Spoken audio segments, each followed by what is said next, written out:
Waiting for, there it is. Ladies and gentlemen, we are so sorry for the delay. We were supposed to come to you today at around 12 o'clock, but we had to wait for the previous broadcasts to get out of our booth, and then I had to set up this big giant pile of crap that half of it didn't work when we sat down to start. So we apologize for the delay, but you know what? It's a free show. You're not paying for it, so suck it. Anyway, ladies and gentlemen, just want to thank you all for joining us for this week's edition of the Weekly Roundtable, and we are coming to you live from the floor of the NRA Annual Meeting 2025. We are at the Atlanta Congress Convention Center Hall in Supreme something or other. I don't remember the name of the place. It's not important, because if it was, you'd be here. Anyway, to my right immediately, my good friend Dalen. He's joining us on the show for the very first time. So make sure you give him a bunch of razz of shit in the comment section so we can break him in. Dalen, say hello to the crowd. Hey, everybody. How's everybody doing? It is a fine Friday, busy here at the convention center. A lot of people watching. It's going to be a fun time. And immediately to Dalen's right is our good friend Rick Sarapovich. You've seen him before here on the show. He comes to us from the great state of New Jersey, which is currently on fire.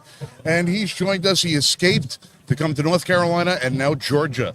That's Rich, correct. say hello. My name is Rich Sarapovich. It's the second time here on the podcast.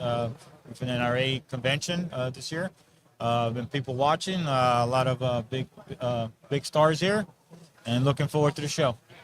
All right, so Rich, so far, what is your initial impression? This is your first convention, right? First convention for me, yeah. And first for you as well, right? Yes, sir. All right, so what's your initial impression of the convention?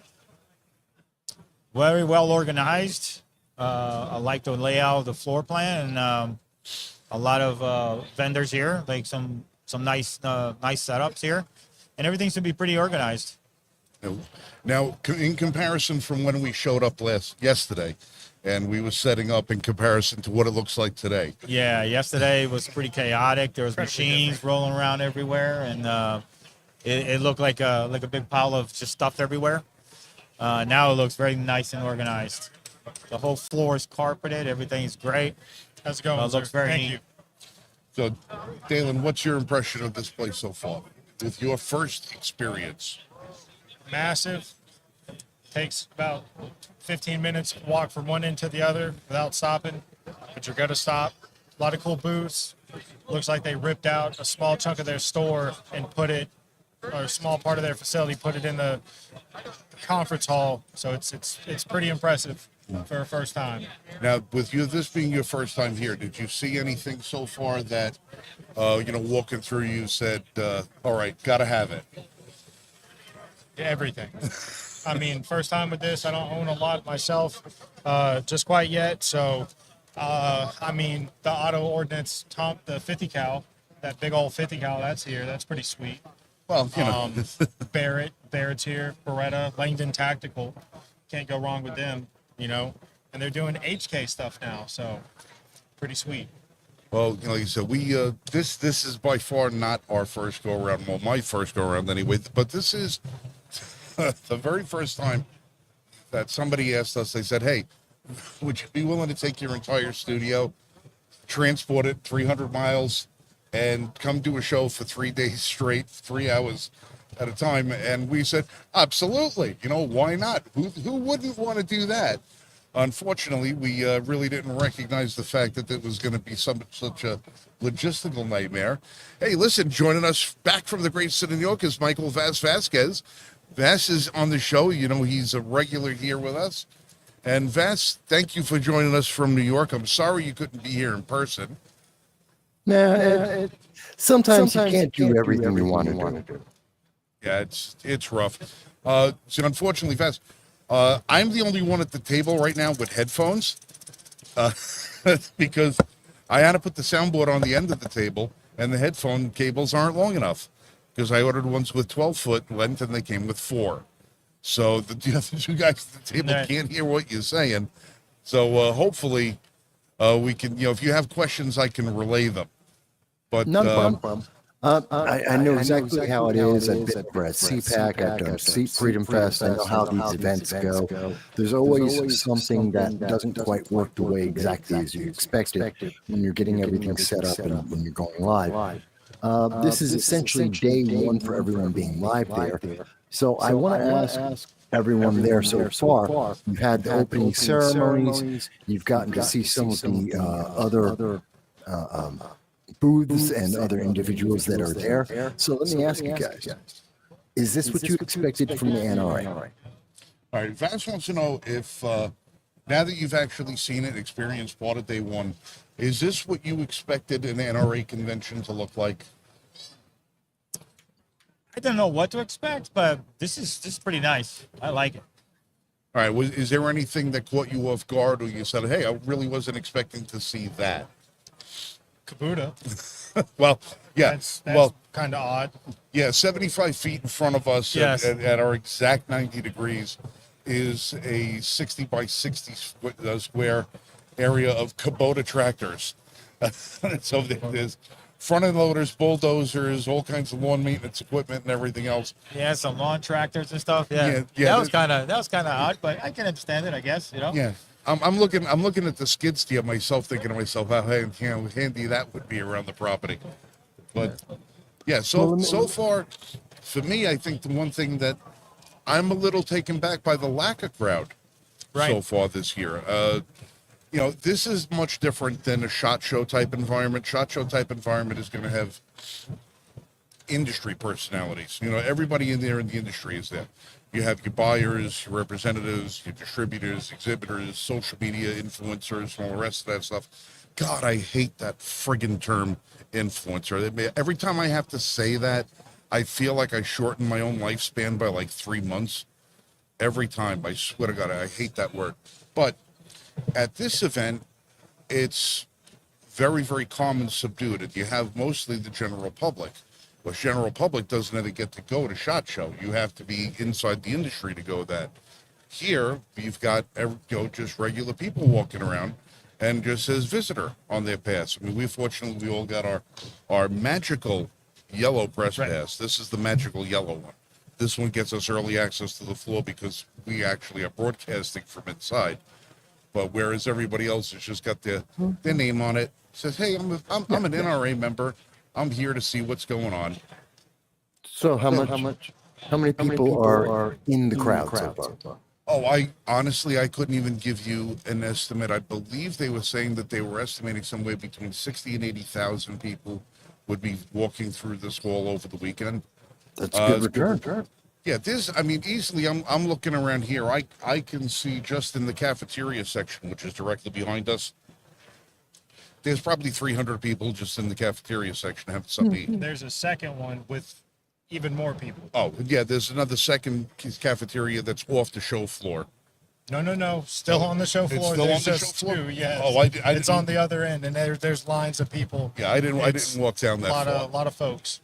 Not everyone's paying attention to the map. You got to follow the maps. Yeah. But I can tell you, compared to Freedom Fest, that was about 6,000 people. CPAC was about 10,000, 12,000.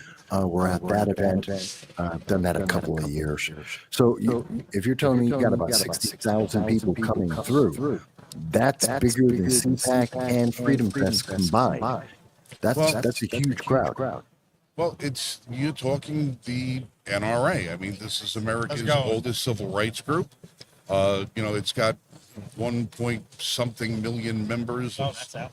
Oh, Fix that. my live sign is down. Technical problem. There's Yeah, always a technical problem. No because we're sharing the booth with two other shows, we're trying to incorporate what technology we can. And now my freaking phone is ringing. So we've been sharing a lot of stuff, but unfortunately, some things go awry.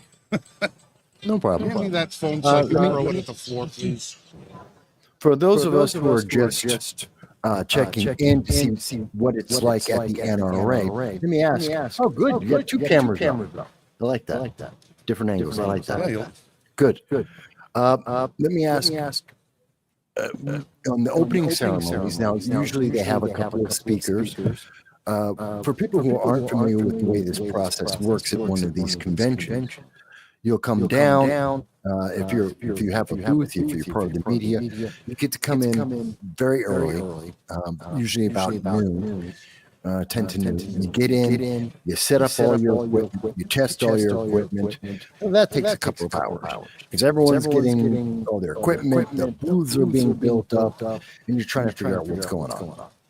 Somewhere around, usually about 4 o'clock, because people are checking in as they go. But usually 4 to 6, there's usually some kind of opening ceremony and opening speaker. Did they do that this year at NRA? Well, every day with the NRA, you'll have somebody that comes out and it'll be a local politician who has some national prominence or something, and they'll come out, they'll make a little speech or something like that, welcome everybody to the event. And you'll have a couple of other people who'll come out there, you'll have sponsors come out, and then they'll kick off the event naturally with somebody will come out and sing the national anthem. Now, that's the one thing that I think is amazing about most of these events is that you've got this buzz of activity. You've got hundreds and hundreds of people walking around. Everybody's doing all kinds of stuff. And then as soon as you hear the first few bars of the national anthem, everybody stops dead in their tracks and it is silent. Mm-hmm. And the only thing you hear is somebody singing that anthem. Now, I do not know very many other places in the world where I've seen a national anthem being played where the crowd was as still as they would be here voluntarily. I've seen national anthems being played in other countries where it's under military guard. So you have guys with guns standing on a wall and everybody stands perfectly at attention. Here in this country, when we stand at attention for our national anthem, it's voluntarily. Well, still a lot of guns. Yeah, there's still a lot of guns, but nobody's pointing them at us. So when we hear at this event, I mean, it's nice. There is always going to be a tremendous sense of solidarity and unity and brotherhood at an event like this. There's people of every age, every color, both genders. This is only 2. They show up, and it's everybody. It's always a hat tip, a nod, a handshake, a high five, a fist bump. There's always something.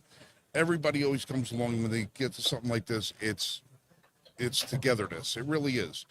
There is a fellowship among gun owners, or I should say among practitioners of the Second Amendment, that you don't get in a lot of other arenas. You in here, you'll have guys who are fans of SIG and some guys are a fan of Smith & Wesson. They're not going to get into a brawl in the middle of the aisle over who's better. But if you go to a sporting event, you say, all right, this one's a fan of Pittsburgh and this one's a fan of Miami. The two of them are throwing fists before too long. Gun culture, it's not like that. No, you lost one of your cameras. I'll work on getting that back in a second, so I'll just throw that one on. That's why I have two. Yeah. We have one camera that likes to fall asleep for some reason, so I had to buy these nifty little remote controls so I could keep clicking the buttons to make sure that the camera was on again.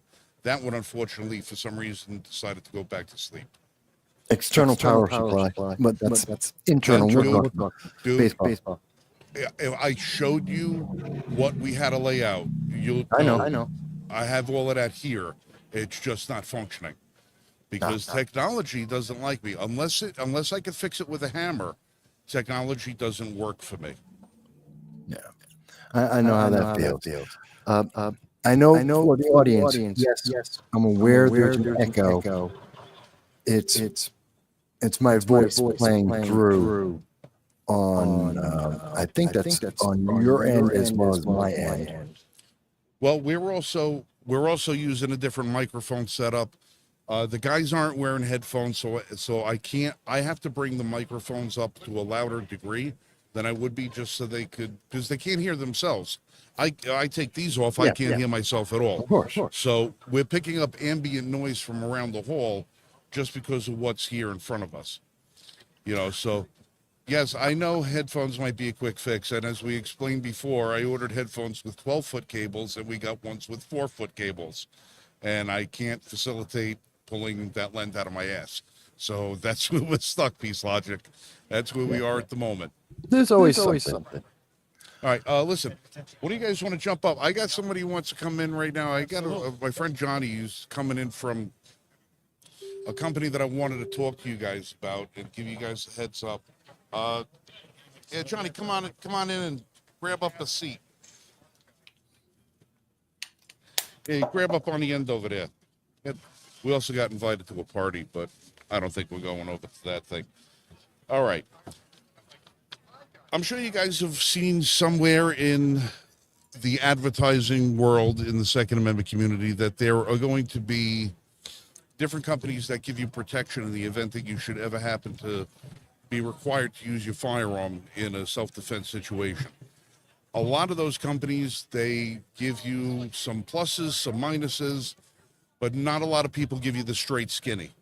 And a lot of times you find yourself, if you need to find that coverage, you find out that there's some sort of a disqualifier that you got hit with that you didn't know was in your policy. Well, a company came along and said, there's something that we want to fix. We got to remedy this. And Right to Bear came out. Now, we've been researching Right to Bear for quite some time. Very impressed with what they have to offer. And we've got John Strickland here, who's going to come in and give us a little bit of information about Right to Bear and how you can make it a part of your everyday carry routine. So, John, jump on in. Thank you, Frank. Appreciate the opportunity to be here with you guys today. Yeah, Right to Bear, we are a sister company to Palmetto State Armory. No, his mic. Move that one a little closer. We're a sister company to Palmetto State Armory, so the owners of that company in the beginning, their goal was to arm America. And I think they've done a pretty good job at that. And then they wanted to protect America. And then that's where Right to Bear comes in, because we're there for any self-defense incident that anyone's involved in, whether they use their hands, feet, fist, or pepper spray, or heaven forbid they have to use a firearm.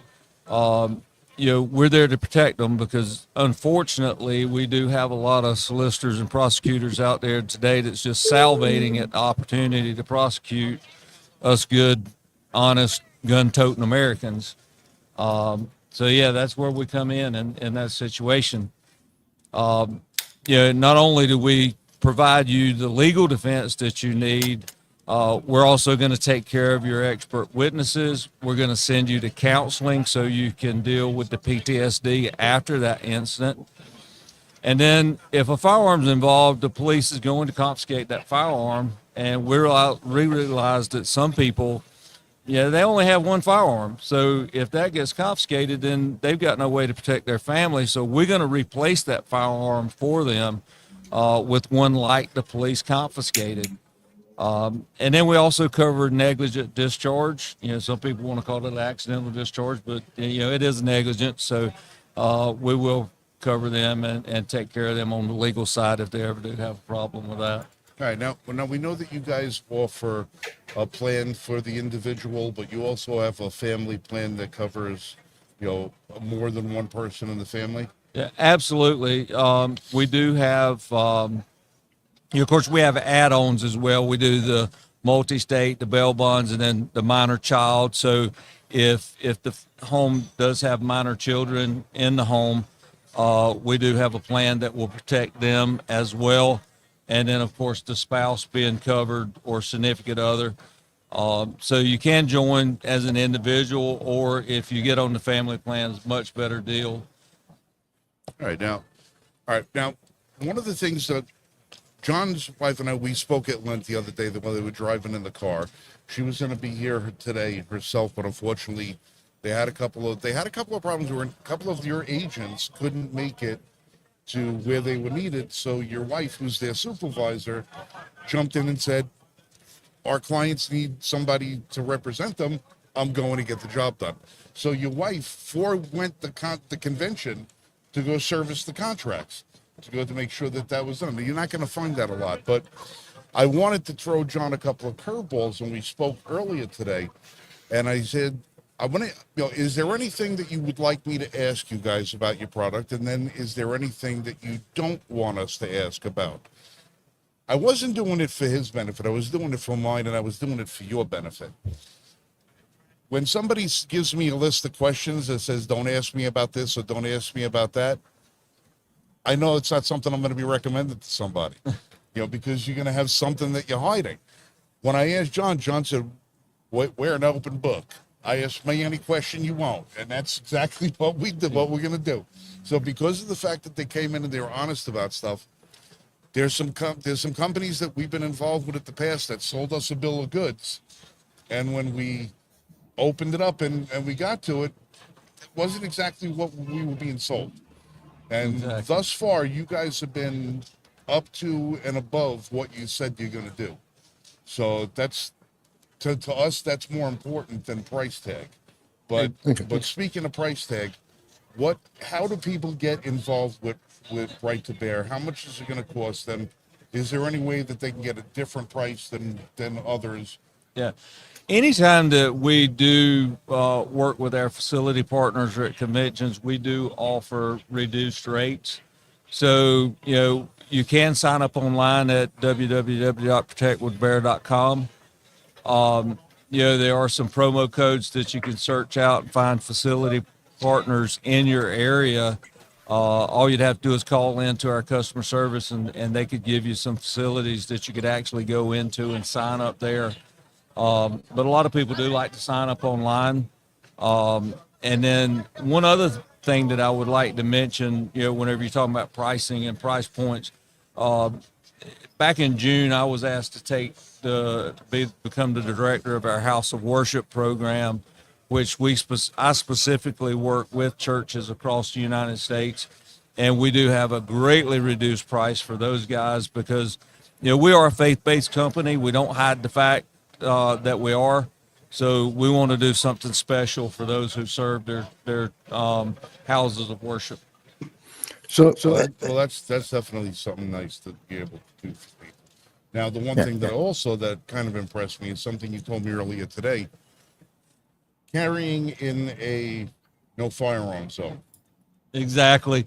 Yeah, that's one that's one area that a lot of companies will absolutely run from.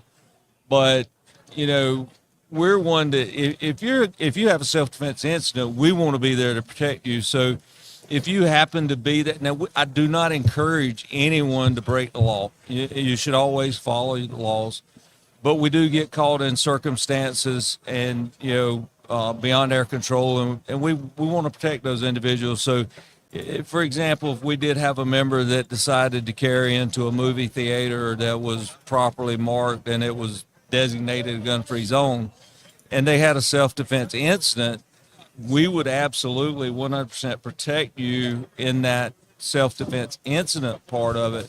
Now, we're not going to represent you in the unlawful possession of a firearm, but the self-defense part of it, we're going to take care of both criminal and civil on that. All right, now, unfortunately, I'm going to have to kill a little bit of time here because I have somebody that was scheduled to be here. So I want you guys to follow up. We're going to be doing a follow-up in your booth later today to go over it. We want to ask a bunch of stuff about the application that we have here.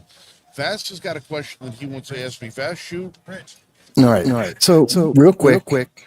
I was just on the website and I just showed it to everyone in our audience. To go see if I can't win something real fast, swapping out with Rich. Yeah, They'll be back. Well, hold on. You asked the question, Vest. We got somebody I'm looking to get in.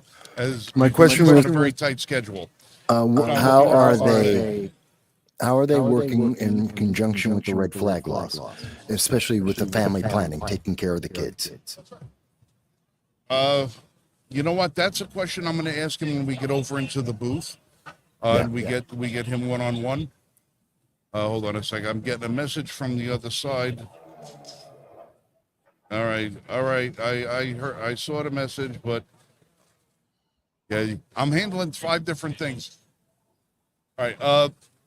I got a very special guest coming in to join us as soon as he can beat the traffic in over here and come down and sit down. You guys might recognize him.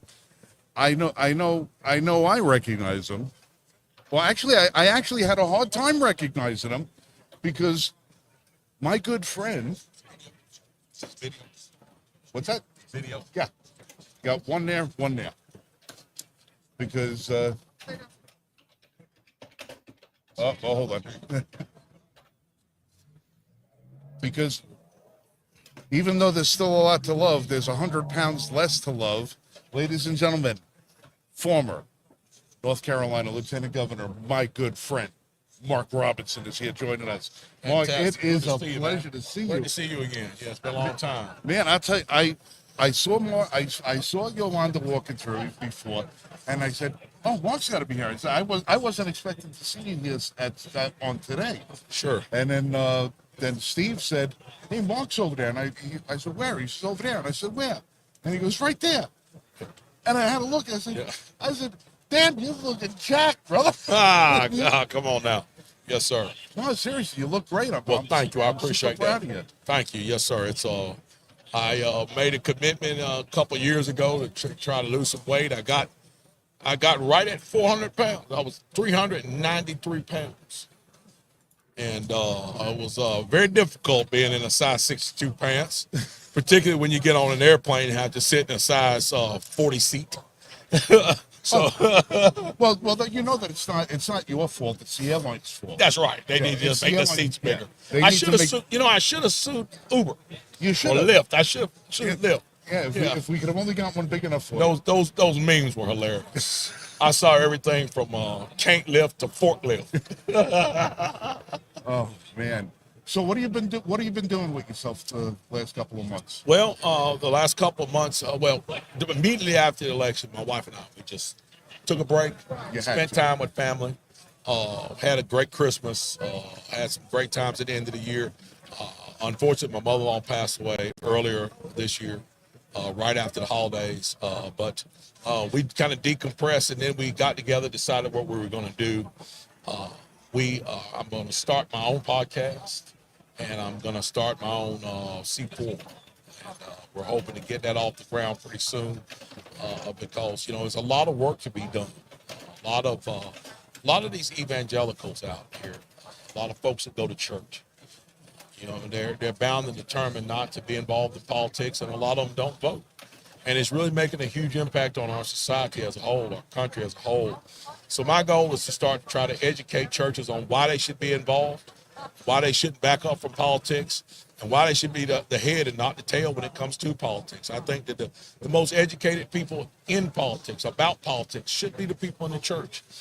Those folks are going to go to the polls and make the right decisions and vote for the right people. And so that's going to be the goal that we're going to try to establish here, is to try to get more of those folks involved and to continue to spread the conservative message through our podcast. A lot of people ask me about running for office. That is not on the table. We may run for office in the future. Mark. But a lot of great things going on right now. Well, when Lori saw the hell that you had to get put through, Yes, and saw the hell that President Trump got put through, sure.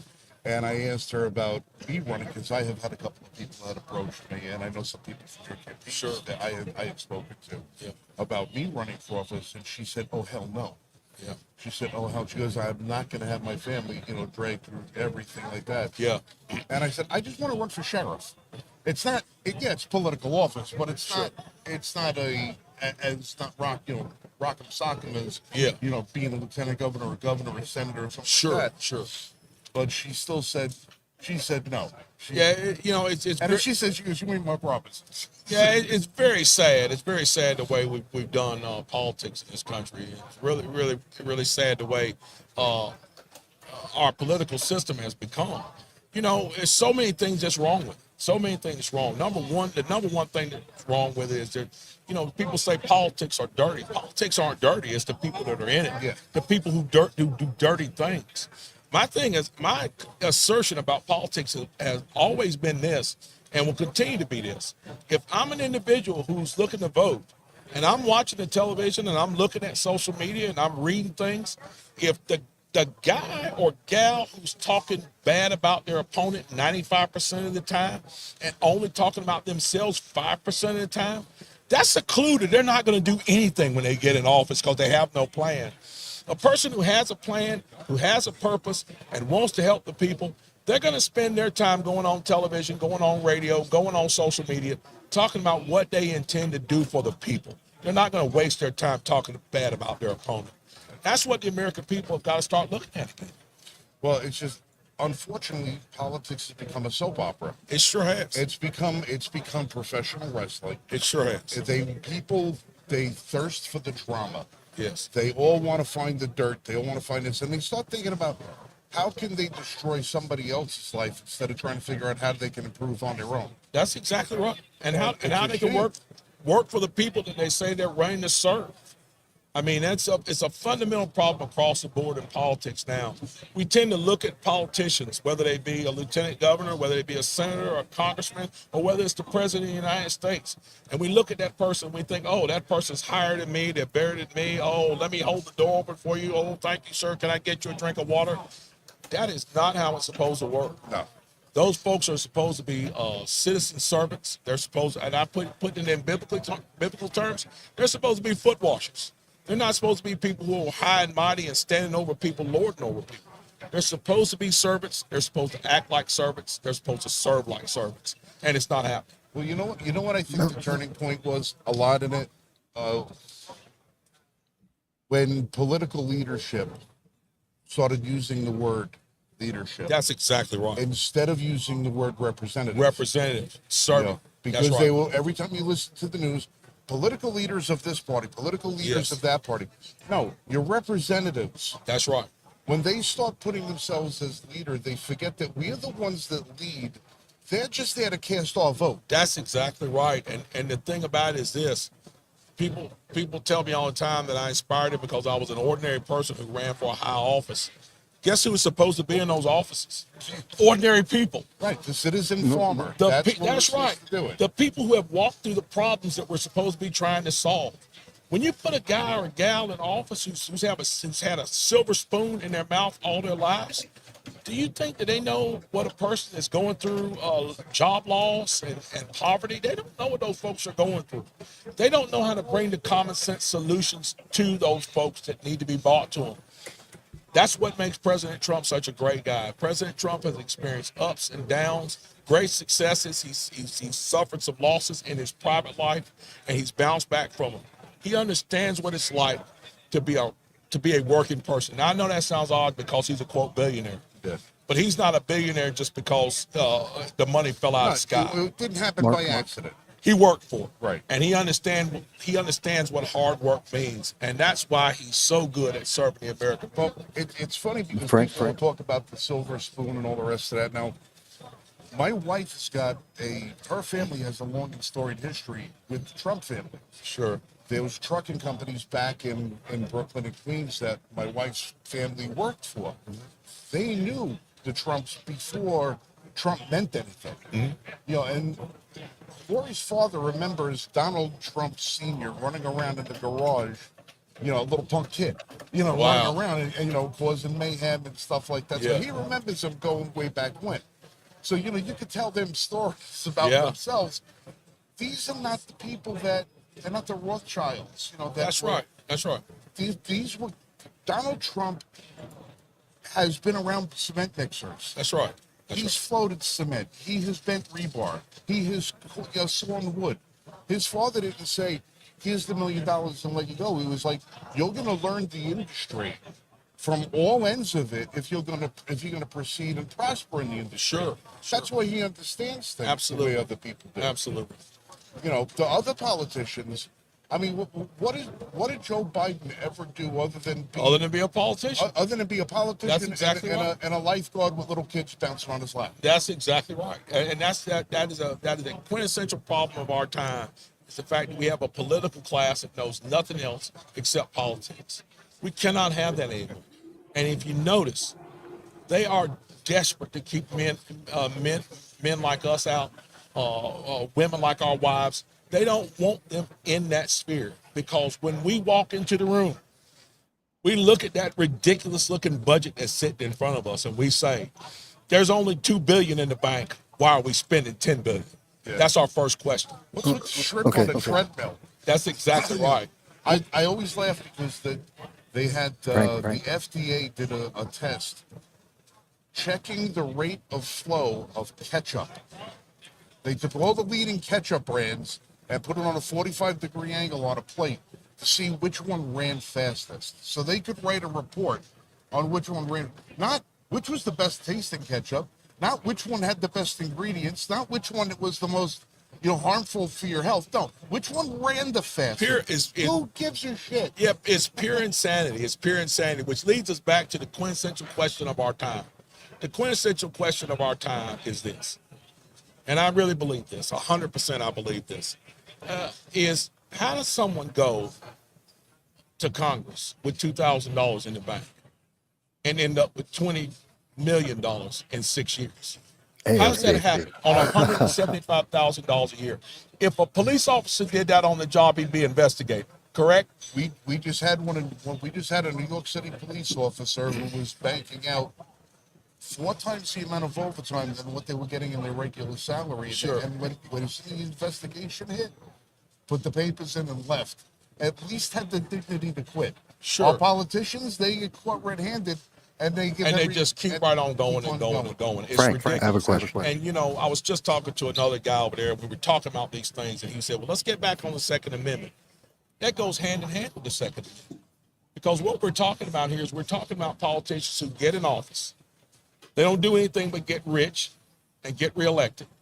They don't fight for the people, and since they're not fighting for the people, they've forgotten what they're there for, and what they are there for, each and every one of them, is to protect the Constitution of the United States of America. And that Constitution, at the top of that Constitution, is the Bill of Rights. And the second on the Bill of Rights is that Second Amendment. And that's the one that's most under attack by the very people we're talking about. Now you ask yourself why that exists. I always laugh because if you look at all of the other departments that we have in government, Sure. and what their name is and what they do, Department of Education is supposed to promote and improve education. Absolutely. The Department of Interior, they're supposed to do what, to protect and promote the infrastructure and all the rest of that stuff. Yes. Department of Commerce, to promote and protect commerce. All of those things were, at least on paper, set Sure. up to make those things better. Sure. Why was the ATF the only one that seems to try to make our lifestyle worse? There you go. That's it. That's it. And it all goes back to what they'll call you a crazy conspiracy theorist when you say this, but history bears us out. Our own history bears us out. When the British came here and the shot heard round the world was fired, it wasn't fired because somebody was writing a newspaper article or meeting at a tavern. They came here for one reason. We have got to get those guns. Because if we don't get those guns and we don't get that gunpowder, they can fight back. And if they can fight back, they can hold on to their freedom and stage a revolution. That's the reason they came here. And that's the reason why these people are so vehement in trying to destroy this organization, the NRA and others like it, and try to denigrate our Constitution, because they know if they can take away our right to self-defense, they can take away our freedom. And unfortunately, the people that are after our Second Amendment rights don't realize that once that one falls, That's it. All the rest of everything else that they hold dear is gone. Absolutely. It's done. Absolutely. It's all those old black and white films that we've seen in the past. They'll all be right here in the United States of America. You've seen, I'm sure you've probably seen video of a woman in England not that long ago silently praying outside of a clinic in They arrested her Sure. for Sure. silently praying. Sure. I don't think that a Bobby or a constable would have been so easily swayed to arrest this woman had she been packing a 45. Of course. That's right. She That's might have right. thought twice about that. That's right. That's right. And we had a bunch of Brits in our store last week, and I begged them. I said, please take a chapter out of history and get your country back. That's it. I said, That's right. you've got your cousins over on this side of the pond that will support you. Get your country back. A Frenchman who was here on a work visa, him and his family, I used to fly radio control planes with him. And when I told him, I said, I had firearms. He said, what kind? He was very excited. I said, I got all kinds. I got pistols. I got rifles. He said, do you have an AR-15? I said, yeah, I got an AR-15. He's desperate to see this thing. So he comes to my house to see this AR-15. And he's amazed. And I remember him he's holding it in his hand. He says, man, if we had these, we wouldn't have half the problems we have in our country. We had a couple of guys from France, a father and son, about 3 weeks ago. They came in and we gave them the whole tour. Sure. The shebang. We wanted to see the smile on their face. Yeah. You know, and we know they can't buy anything, Yeah, but it wasn't the point. That's right. We wanted to give them that little feeling of freedom. that's right. What it is. That's right. Turns out the guy's a knife maker. Yeah, He hand makes knives. Half of his customers were in Great Britain. Because Yes. of their knife laws, yep. he can't ship his can't, knives that's to right. Great Britain. That's right. And now in France, he has to blunt the tips on all the knives that he makes. He says, my business is down 90%. Wow.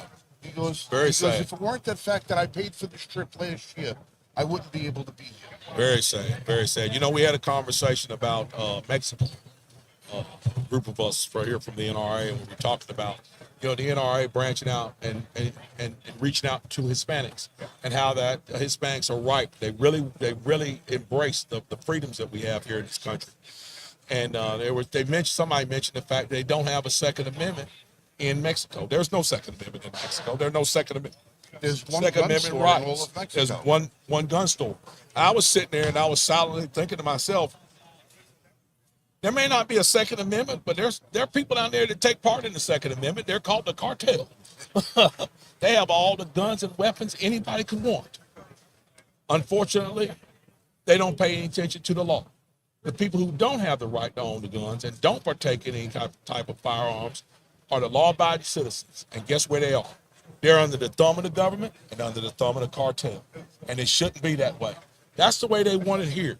You notice the same people who want to take away your AR-15 and take away your Glocks and your 45s, those are the same people that are trying to defund the police. Who the hell am I going to call when the guy with the AK-47 busted my house from the Crips or the Bloods? Who am I going to call? Going to call the defunded police? No. Am I going to call this crummy politician who took my gun? No. So guess what? You can't have my gun. I'm not giving it to you. So, I mean, it's a perfect circle of evil, and we got to stop it. Yeah. And I listen, we do a pretty good job educating people that come in. We've got a lot of people in our store that, when they come in, they're from foreign countries, and this is, where were those people from that the girl said that it was crazy? Austria. And she said, it's crazy that people can get the guns and this, and I'm like, Austria. You might want to look at the history. You might want to look at your history. And That's right. see what happens when an armed populace is able to resist. That's right. And Because you guys weren't. I love to remind people of the history of Germany prior to World War II. Everybody talks about how Hitler disarmed the people. Hitler wasn't the guy that disarmed. They had a weak government that did that some 20 years before. They had already disarmed the populace. They made it right for a guy like Hitler to step in and take over and be a dictator. Yeah. That's what happens when you disarm a He took a populace. downtrodden people, That's right. promised them greatness so long as they were subservient and did what That's he said to exactly do. right. And That's how he got his it power. leads to a guy like Adolf Hitler. Right. That's right. And believe me, we got plenty of them that are willing to fill those shoes today. That's exactly right. That's You know, right. and they've already picked out their victims, and unfortunately, it's us. That's exactly right. That's right. We can't let it happen, though. We're going to keep fighting to make sure it doesn't. At that time, that'll be the one time that somebody on the left can look at you and look at me and not see color. That's exactly right. That's They right. don't give a shit at that point. That's All exactly they know right. is that they see that conservative R or gun Absolutely. toting, and Absolutely. we are both the enemy. Mark for death. That's right. That's Mark for it. destruction. That's right. And I laugh with inside the industry itself. We have a couple of gun companies that have been failing lately. Sure. And a couple fall. One of my gripes with the industry, I always say, my loyalty is not with the industry. My loyalty is to the people and the Constitution. Sure. That's why the Liberty First Foundation, we Sure. operate to do the things the way we do it. Sure. It was, I'm looking at the industry, somebody falls, everybody else cheers. Yeah. And I'm like, that's the wrong attitude. It We got is. a company right now that is going under because of a $250,000 debt. It's a good company. They make a decent product, not a great product. Yeah. A decent enough product that people could afford as entry level, get them in. They work when they need it, right? That's right. And people in this industry are cheering that company went out of business because, they make garbage. It's like this. Every time somebody in our industry goes down, that's a slight against all of us. We all suffer a little Sure. bit. Yeah, that means there's maybe a little bit more market share for you guys to try and fight over. Sure. But you're not fighting over the same customers. That's right. You're That's fighting right. over customers that can't afford your product in the first place. That's exactly right. Why our industry is so ready to hype up and beat down the small guys. Yeah. And never give them a leg up, never try to open the door, help them out, move them up. You know, at one time, Smith and Wesson, they didn't know each other. Sure. You know, they had to come together to make something great. That's There's exactly a right. lot of people in this industry I believe that too. I that believe could that too. use the industry's help. Yes. And the customer base, we're the same. We know better. You know, we played this game about fanboys. You know, this one's better than that one. That one's Yeah. better than that one. There are 635 people in Washington, D.C. that want to put all of us out of business. And That's right. disarm Every one of us. them. That's right. Every One of us. That That's want right. to take That's our right. guns away. And the guy that makes $500 a week, he can't afford a big time AR-15, one of these really expensive models. There got to be those companies out there that are making those things at a price point that everybody can afford them and everybody can get into them. My nephew is an entry-level police officer. He can't afford one of the big expensive AR-15, so he had to get one of the lower price ones. That's a perfect segue to get him in there, get him with that weapon, get him familiar with it, so that when he can afford it, he can get a better They weapon. can step it up. And we got to have those companies out there that allow people to do that. And that's why we need the whole industry to support the large companies and the small ones even. And we need Absolutely. the customers to do the same. Absolutely. And like I said, we're everybody's enemy, so we got to be everybody's. better know We it. have to be partners to each other Yep. if we're going to beat the people that want it this Yeah, that's one of the things that drives me crazy in politics, particularly with Republicans. You notice, as bad a job as Joe Biden did, the Democrats circled the wagons and protected him like nobody's business, up to the point where they wouldn't even tell the people of the United States of America, hey, your president is incapacitated. Let's keep this a secret. Do you really think if he was a Republican that other Republicans would have kept that a secret? Oh, forget They'd have about it. been ready to stab. If Donald Trump, God forbid, if Donald Trump had been mentally incapacitated, there would have been Republicans who would have been chomping at the bit to get that on the news so they could get him out of the way so they could get his Yeah, spot. like that one from Alaska. We cannot do that. We cannot do that. Yeah, well, the Republican Party is notoriously famous for shooting himself in the foot Absolutely. at every opportunity. We don't know how to. We can recognize momentum, but we're like a dog chasing a calf. Once we catch it, what the hell are we going to do? That's right. We the number one thing we gotta learn is unity. Yeah. Unity above everything. You know, it's all right not to like somebody. You know, you always liken it to being in combat. I'm pretty sure that somewhere in Japan on Iwo Jima, there were guys in a foxhole in Iwo Jima. One was from New York and one was from Mississippi, and they couldn't stand each other. I hate your accent. Well, I hate your accent too. But guess who we hate? Guess who we hate worse than that? Those Japanese guys that are trying to kill us. So let's put that aside and fight them. That's how we need to be on this side of y'all. Yeah. And you said you're right, and I know with I was watching your campaign very closely. Yeah. You know, and I've seen a lot of people that were, slapping you on the back 6 months earlier or stabbing you in the back 6 months Absolutely. later. Absolutely. And that wasn't the case with us. Yep. We know you. Sure. We know who you are. Sure. We know you like. We know. We consider you friend. We know the caliber of the man. Yes. Yep. And to see the way that you said circle the wagon, shit, the freaking wagon just ran away. It sure did. And- Yeah. In a lot of cases, that's true. And, what really irked me was this. Donald Trump has spent the last, 6 years telling us all and exposing the fact that CNN is fake news. The big time story that supposedly came out on me, guess where it came from? It came from CNN. Yeah. And guess what happened to the so-called evidence 2 days after the story broke? It all disappeared. When my lawyers went to go try to find the evidence, it was gone. The digital trail had been erased. What does that tell you? No other news agency would pick it up and run with it, except for CNN. What does that tell you? That tells you in itself that it's not true. When you're the person in charge and in control of the evidence, you're the one that can make it. That's exactly right.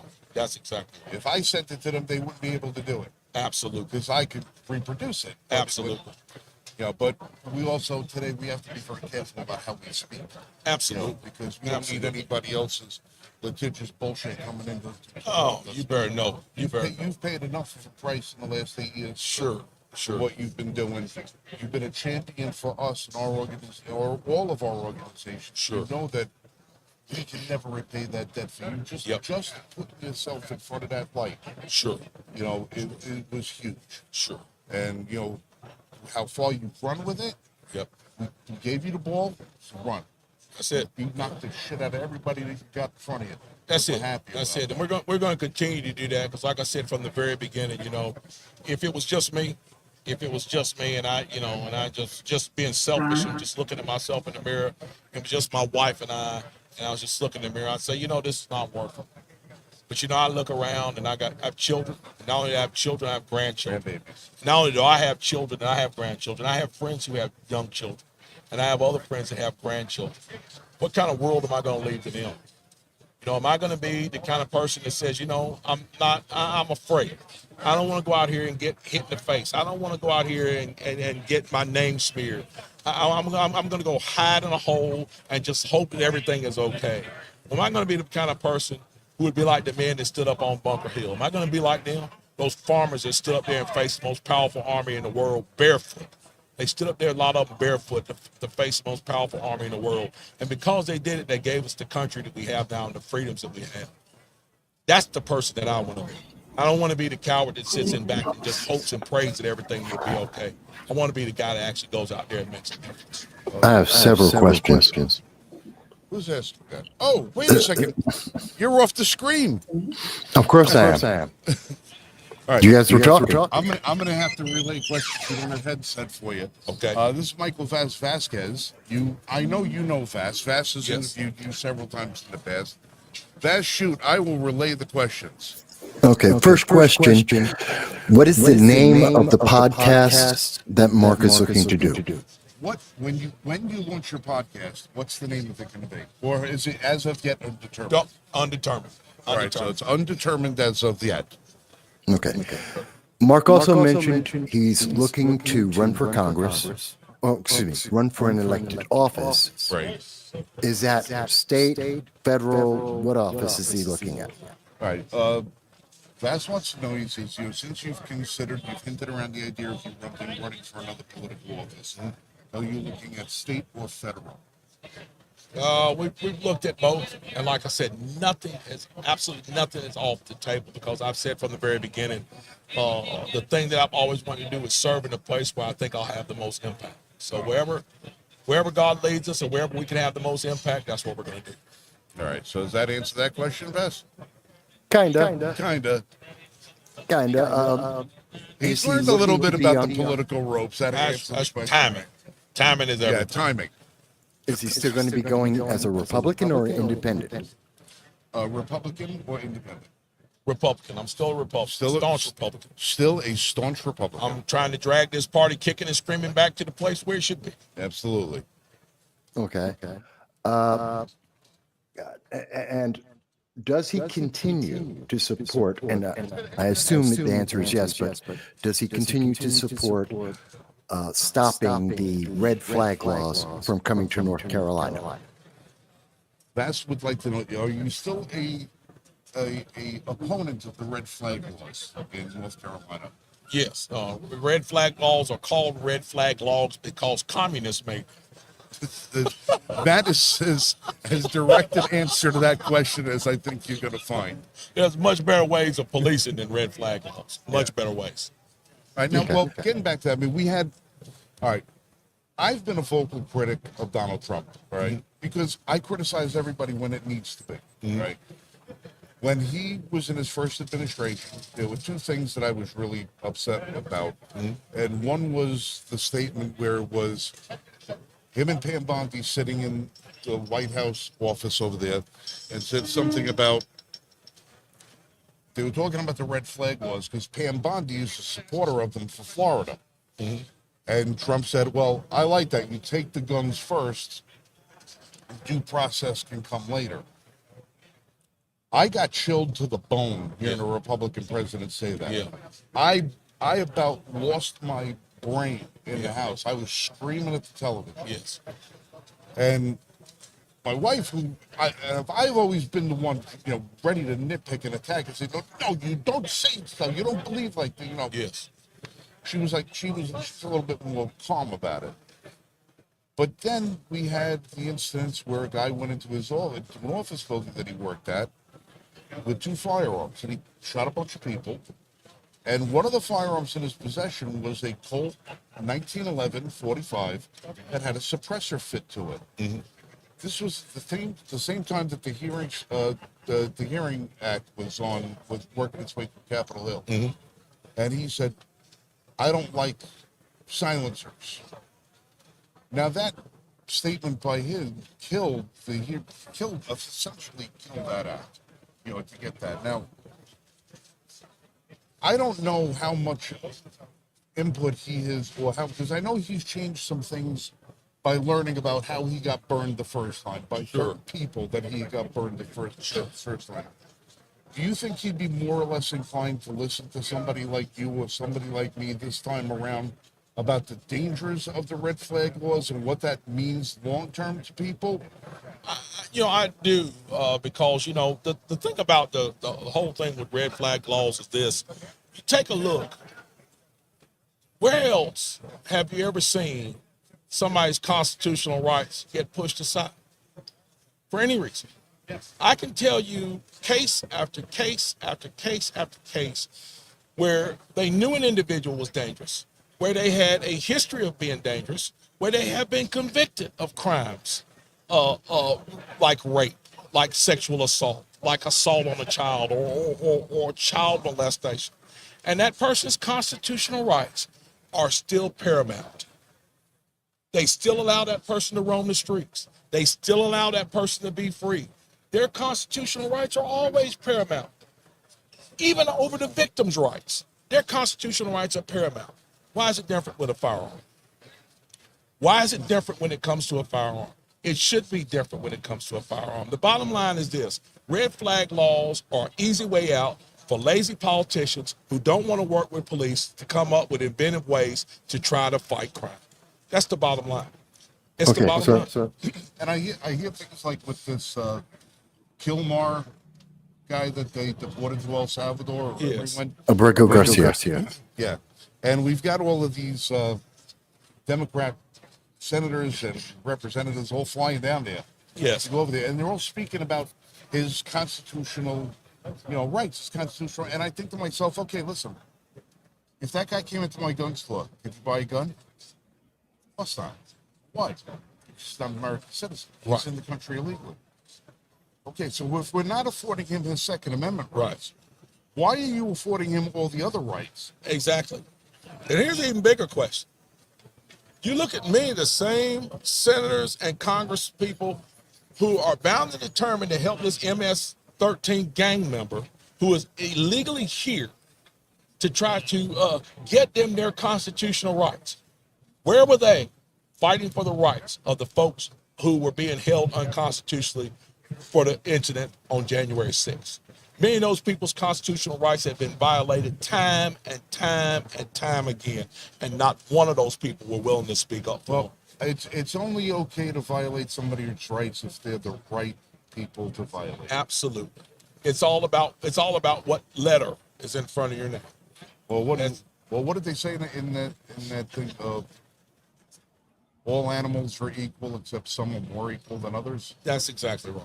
And that's Two right. final And questions. that's exactly how it is, and it's very sad. The statement that these people are making is very sad. It's the bottom line is this: there's no other country on earth that allows individuals to come into their nation illegally. Well, let me back that statement. There are some nations in Europe that are doing it currently, and they're paying the price for it. Oh, So let's put it like this. they're great. Every nation that allows people to come into their nation illegally pays a heavy price. The United States is paying that price right now. Great Britain's got, I'm going to say, 7 to 10 years before the monarchy completely is gone. Absolutely. Or that the monarchy has to leave Buckingham Palace and go to the Canary Islands someplace and rule from there because they won't be able to speak the language in their own country. Absolutely. Or a revolution is staged there, which is completely possible. All I know is if there's a revolution in Great Britain, gun runners are going to make a ton They of sure money. will. They Bats, sure will. you got a question for the Lieutenant Governor? Shoot. Two questions real quick.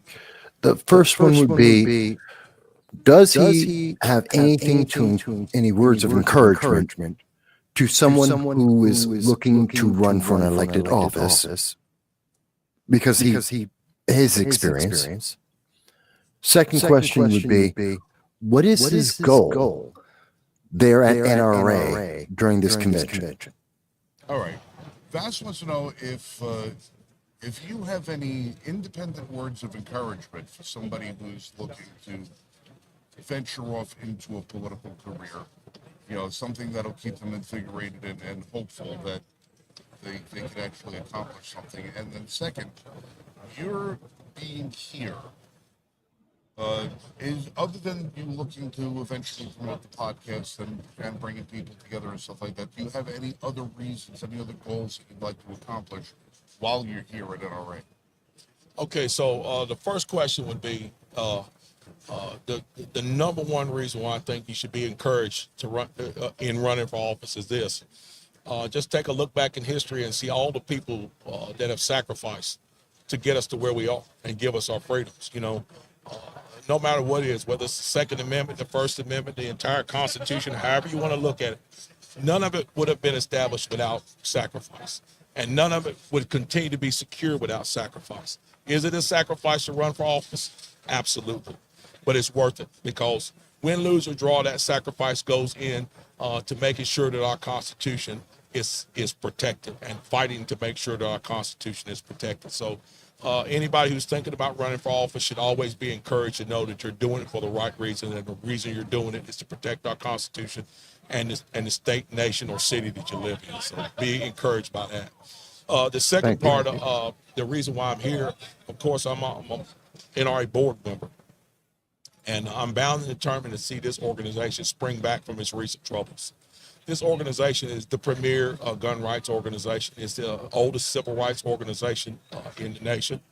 And the reason why it was targeted was because of the power that it holds, and because of the membership that it held, and because of its ability to be able to affect political change for the better for the people and to protect the Second Amendment of this country. This organization has to survive. And not only does it have to survive, it's got to continue to thrive and get even better. And that's my goal in being here this week. And that's my goal in being a member of the NRA, is to help the organization to continue to survive, thrive, and be better in the future. Excellent. Now, Thank you.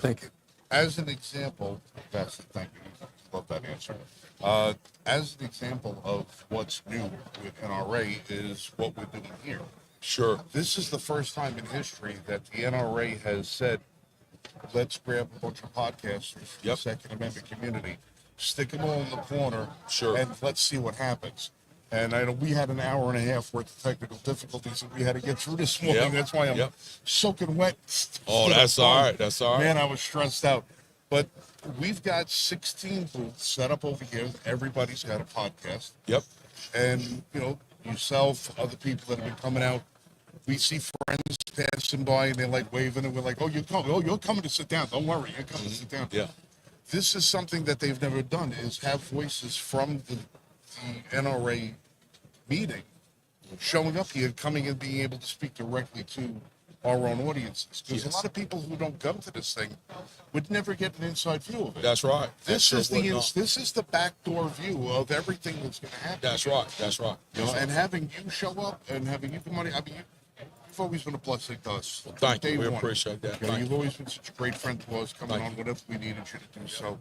And you being here, being the voice that you are for the NRA, we know you can help them with bring that. Because like I said, there's a lot of starched shirts that got to get cleaned out of that closet. Sure. Start getting some new influence in there. That's right. That's right. We've got to be transparent.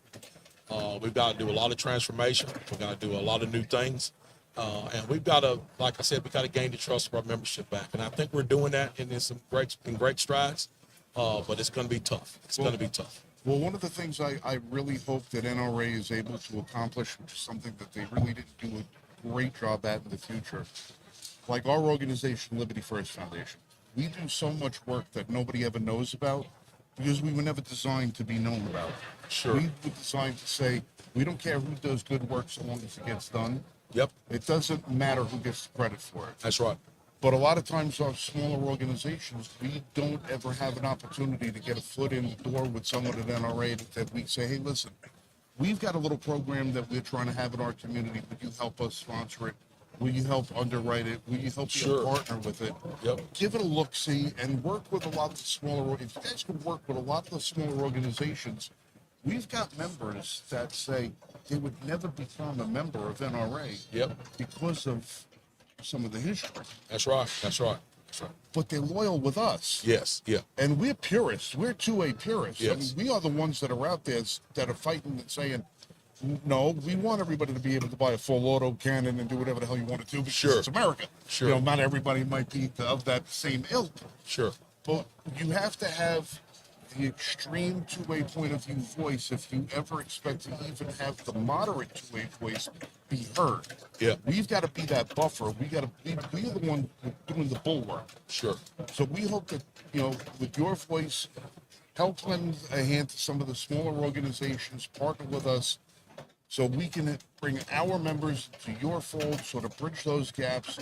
You know, and like I said, I mean, I would love to be able to have, I mean, this is the first time in history my logo is on a board with the NRA logo. Wow. All right. That's awesome. This to me is my partner, Michael, who you've interviewed with him, you've met him. Matter of fact, Michael gave you your very first interview.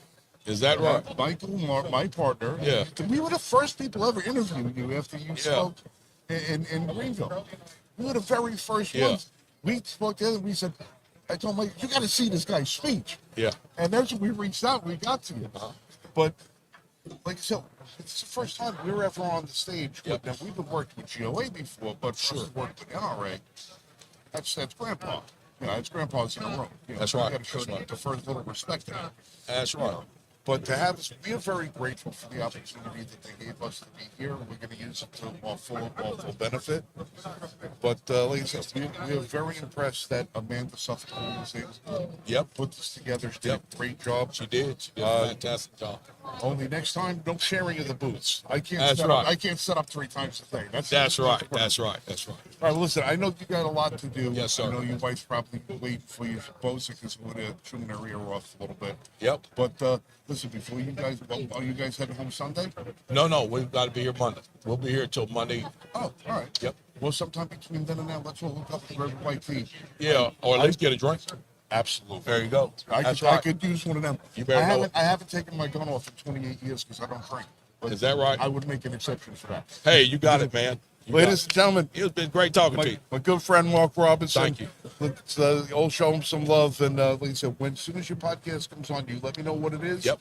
So we can start promoting it. I sure will. Thank you, sir. All right, bro.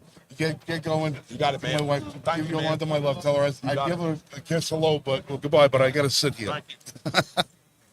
Thank you, guys. All right, so there he is, ladies and gentlemen, the one, the only, the room shaker himself, Mark Robinson. I'm telling you, this friggin' guy, the guy's electric. The guy's awesome, isn't he? The guy, What a guy. The guy's electric. Everywhere he goes, you know he's there. You can have your back to him, and you feel like there's a presence in the room because he's got that charisma. Yeah. And he is straight up. And on point with everything. Yeah, and look, some of his viewpoints, not for everybody.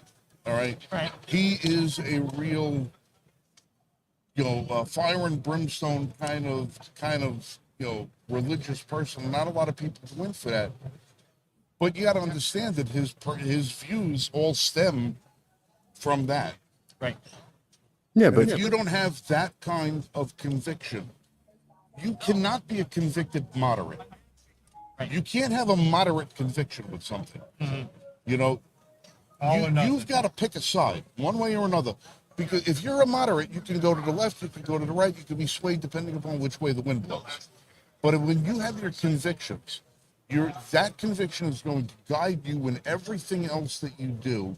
And that's the way you're going to live your life. And that's the way Mark lives his life. Right. you know what I love? When you realize that's where he's coming from, everything that he's saying makes sense. Yeah. You know? You know what I love? What's that, Absolutely. Fast? It was refreshing that he was just a regular person. You notice the way that most politicians will answer questions, the way that they talk about the things they feel. That's not what he's doing. He's actually just talking as if someone you would meet at your job, or walking down the street, someone that you know. And that's very genuine. You can't fake that. And that no. comes through.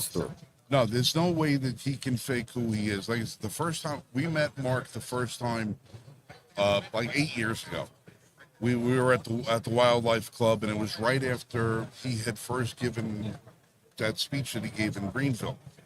And as true a personality as he is sitting next to you, is exactly the same personality you see him on the news, you see him on an interview, you see him wherever he is. He's the same guy everywhere he goes. He's just having a conversation. He's just 100 pounds less. Right. Freaking dude looks awesome. I swear. He's still probably got me by 40 pounds, but he looks better than I do. he looks.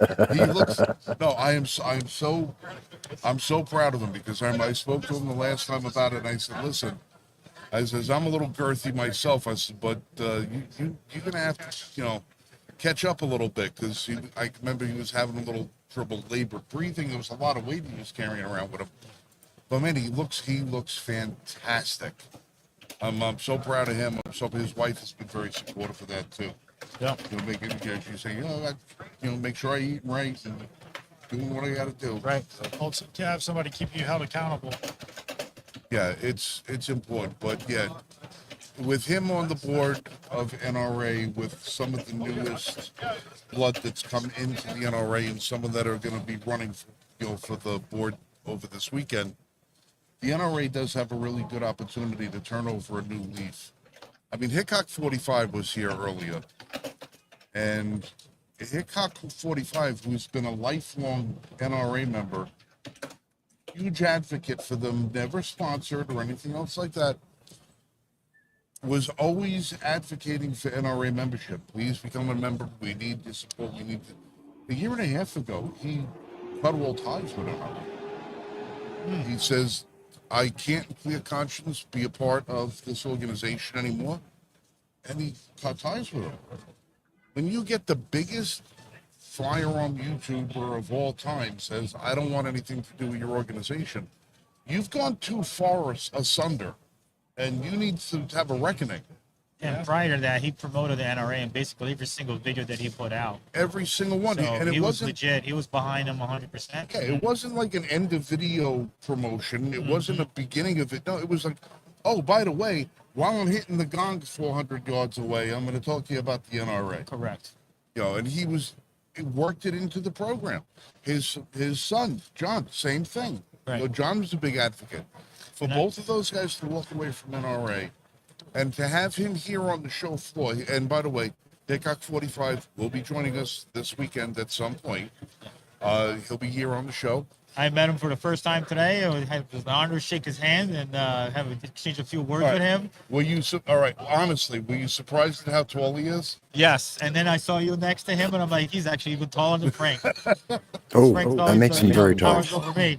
And they got Hickok freaking towering over Frank. I'm like, wow. Well, that's an embarrassing video for me on the YouTube channel, because I'm standing on one side of Greg and Marshall's on the other side, and Hickok's like 8 inches taller than me, and I'm 6'3". I'm like, oh, for God's sake.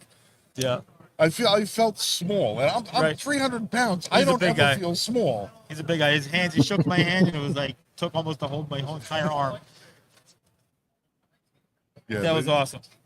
Yeah, there's been he's for him, like you said, for him to be back in the fold. NRA's got to be doing something pretty spectacular behind the scenes to get him to even show his face, because his departure was very emphatic. It was a no questions, I'm not doing this anymore kind of thing. Right. It's a big turnaround. Did I hear Vass say something? No, not at the moment. Oh. I'm listening to you guys talk about your experiences there with some of the people at NRA, which is fantastic. Oh, okay. I thought I heard your voice in the background. It's so difficult right now with the open microphones in this crowd, because we're picking up things that I don't normally pick up. Yeah, I know there's the audio is playing through you and me both. There's birds flying around. There's all kinds of things happening over here. Hold on, I'm getting a message on another window. Oh, it's a picture of my cat. Wait, what is that? That's a new cat. No, it better not be. If you don't recognize it, buddy, I think it's a new cat. No, that's Fox. Babe. No, my wife sent me a picture of Foxy, Okay. my Foxy cat, when she was a kitten. So now that I've seen that, now I actually have to share. This is my Foxy cat when she was just a little baby. That's the cat who, according to her, the moon and the sun and the stars all rise and shine around me. That's my shadow. That's my little baby cat. Frank, let me ask you, while we have a moment here, I know that throughout all conventions, everyone tries to get as many interviews as possible. It's a very busy day of either doing interviews, going to an event, or trying to get someone to do an interview. Do you have an idea of some of the people that will be coming on in the future? You're going to have to repeat that again, because apparently I was getting a message from the other board that the cat that I thought was my cat Foxy is not Foxy, which means that when I head home on Sunday, it will be 8 cats living in the house, apparently. Okay. Let me ask. What's one more, right? Obviously, you're very busy with trying to do the show, get some interviews, and to see the various events, which is normal for every convention. Can you give the audience an idea of who are some of the people that you're going to be interviewing over the next couple of days? Most of the people that are going to be interviewing over the next couple of days, some we have not gotten confirmation on, so I'm not going to make promises I can't keep. Right. Okay, it's all going to be a matter of schedule. Given. But we do have a lot of the manufacturer representatives from various gun companies that are going to be coming in here to talk about some of the new products that they have. Now, unfortunately, as you know, and if we've experienced in the past, every time we bring a gun onto the show, if we hold a gun, we go off the air. They kill our feed instantly. So what we have to do is we've been trying to coordinate. I have gun companies sending me their videos so that I could split screen the videos. So while the rep sits here, I can do a split screen and show the video of their product or stills of their product. But there are going to be some political people coming by. And again, I'm not gonna bait anybody by giving names. I could just give potentials. I know that author Liz Lazarus, who was a guest on our show not long ago, she just walked by a little while ago. She's going to be making an appearance on the show to talk about her second book that just got published. Cool. We've got a bunch of people in the social media spectrum are going to be by, where we've got a lot of folks who have their podcasts are going to be members on our podcast. So we're going to be swapping members and stuff like that. So it should be interesting. I just can't be on the record because unfortunately the way this is conducted, we don't have like the way I'm set up right now is basically a haphazard exercise in You're sharing the booth. It's to show. All right. I had everything laid out perfectly, but on a different size table than what I was anticipating. Set up in a different environment than what we were anticipating. So I got to break all this shit down, put it all back up 3 times a day. So because there's going to be some issues, we can't necessarily have a regular schedule, of who's going to be here and who can't be here. The gentleman who was here before wasn't supposed to be here till 3:00, but he had to show up early. So we don't have a check-in sheet. Somebody's walking by, I see them, they give me a wave. If we got time, they're coming to sit down. If we ain't got time, I tell them, give me 10 minutes, and that's it. So this is how we have to operate until the next time we do this, when we each have a designated booth that we do one setup, set it up the way we want to, and we're fine. Right, right. And it'd Have be that nice done to then. figure out the headphone situation too, because now we're having a conversation with Frank. I don't Yeah, hear yeah. Unfortunately, Vasquez, yeah, the guys and, can't hear you. So, what I think we're gonna do is we're gonna take like a 10-minute break. If you want to sign in, sign back. What I think I'm gonna do is I'm gonna try and move my audio board to the center of the table so that I can get headphones on everybody else. So, Okay, you're and we gonna may take- want to check on the echo or the Well, if I repeat. can It's get actually the not an headphones- echo, it's a repeat. if I can get the headphones on everybody, I can take the squelch out of the mics. That'll do it. All right, so we're gonna take a 10-minute break, everybody. We'll be back in a little bit. I would have you play some music in the background, but I ain't got none. So just give us a few minutes, and we'll be back on very shortly. Okay? Gotcha. All right.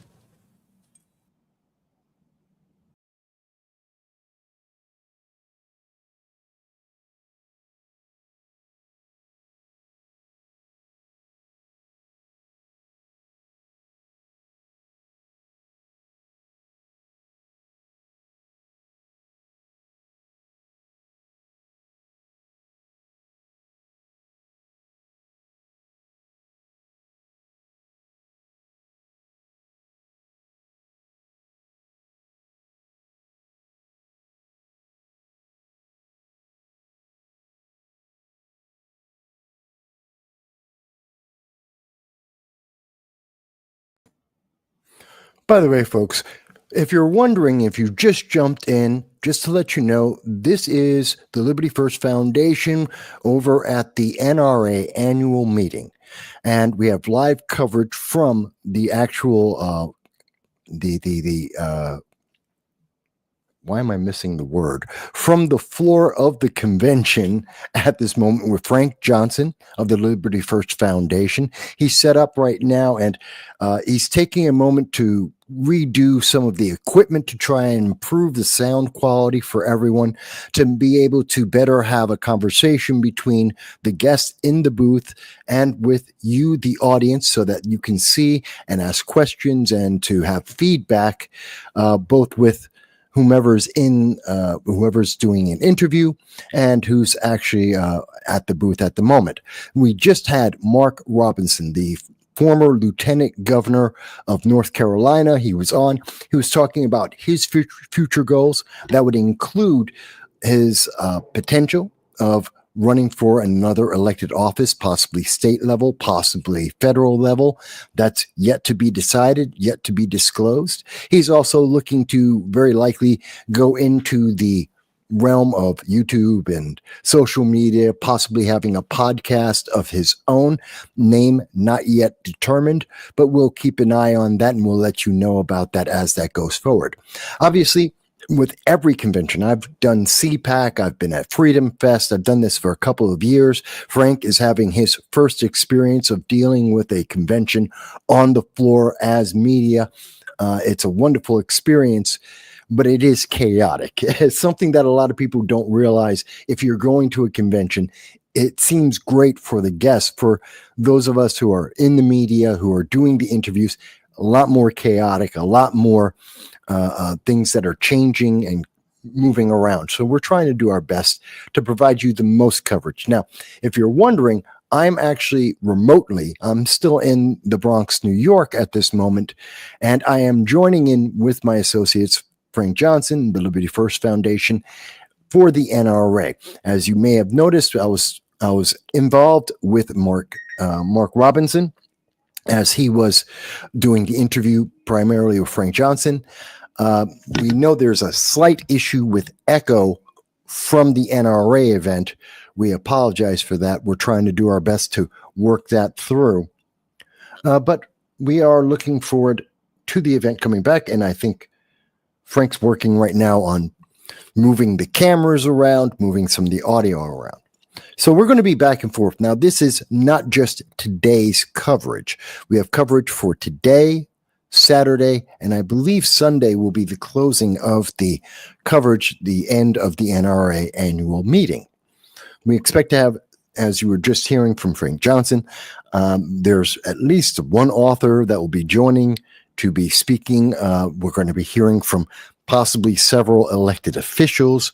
There may be some and also conversation with gun industry officials, as well as other podcasts that are there at the NRA event that are speaking at this time. So there's going to be a mix of guests throughout the entire process as they move forward. And at the moment, if you're wondering, why are you seeing me? If all of this is happening, well, that's because, again, they're moving around some of the cameras, they're moving around some of the audio, trying to test the system to make sure it's working all right. So you're seeing me from my studio in the Bronx remotely while this is taking place. Please do bear with us.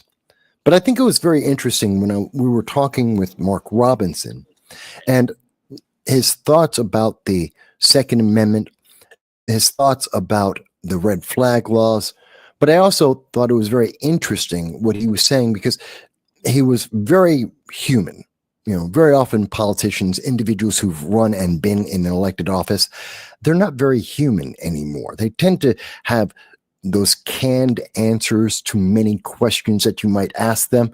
And instead, Mark Robinson was giving us real, human, honest, genuine answers, things that you can't fake. And that's, I think, is very important.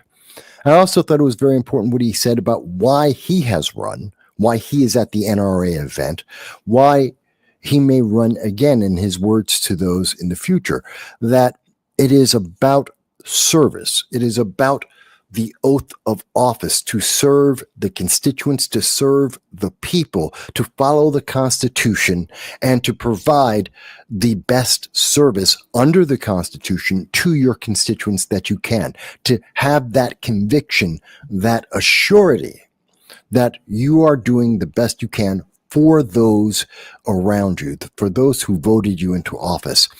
And I thought that was really genuine and very, very clearly stated. I think it was one of the best moments of hearing many politicians. Over the years, I've interviewed dozens upon dozens, if not hundreds, of politicians, candidates, elected officials, pundits. And very rarely have I heard someone who is as genuine as Mark Robinson was just then in saying why he ran and why he might run again and why he would advise others to run, to serve your constituents, your fellow members of your city, your state, your nation, to serve them and to support the Constitution. We just don't hear that anymore. We don't hear politicians, whether in office or out of office, we don't hear them say that the Constitution is so vital to our nation, so vital to our society and our lives. We just don't hear people talk about that enough. And I think that's something we're seeing the results of that, which has been not as positive as we would like. Our society is fracturing and is having difficulty. And they were talking about this same experience over in the United Kingdom, where now, as Frank Johnson had brought up recently, several individuals now have been arrested for silently praying. That's something you can be arrested for in England. I mean, if that isn't a definition of a downfall of a society, of a nation that is crumbling. They also were talking a little bit about what's been happening over at the EU, the European Union, with the open borders and the consequences that we've seen in Europe, the no-go zones in France, in Germany, in Sweden, and many of these nations that said, okay, we're just going to have open borders and anyone and everyone can come in.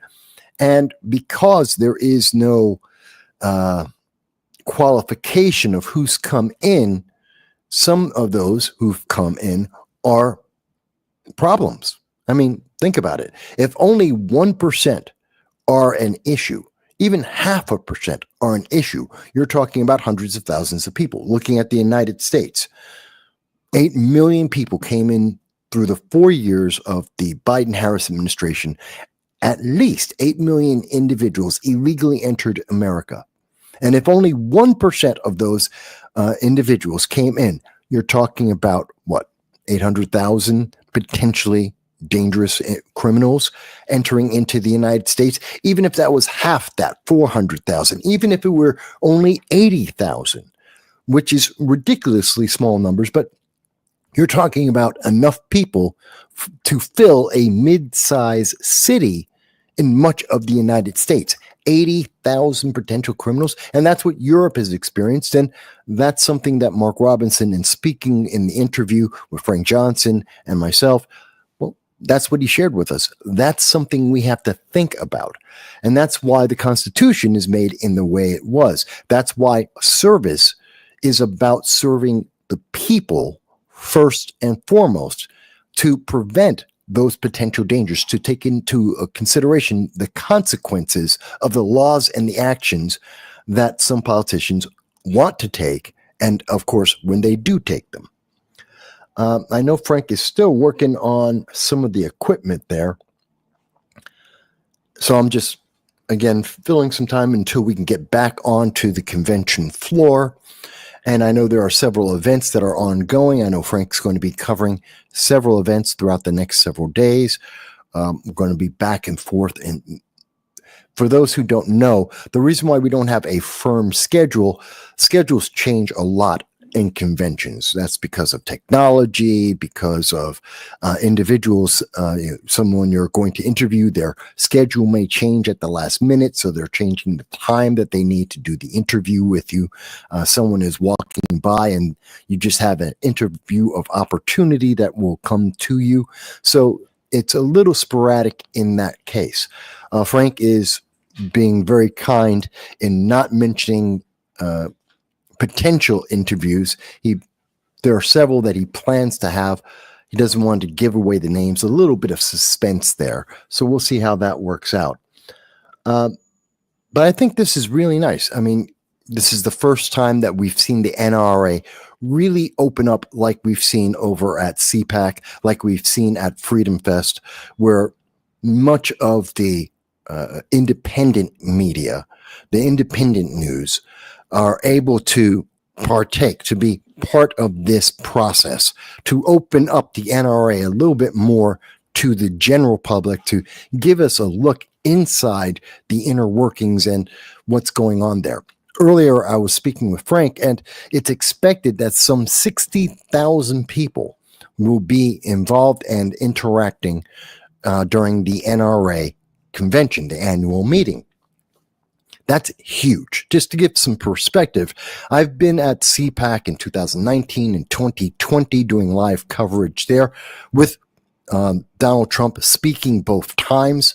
And I can tell you that even though it was packed, the room was packed to have the president there. Some people may have seen my video where I was covering when Mike Pence was vice president and he was speaking at CPAC. I have coverage of that as well.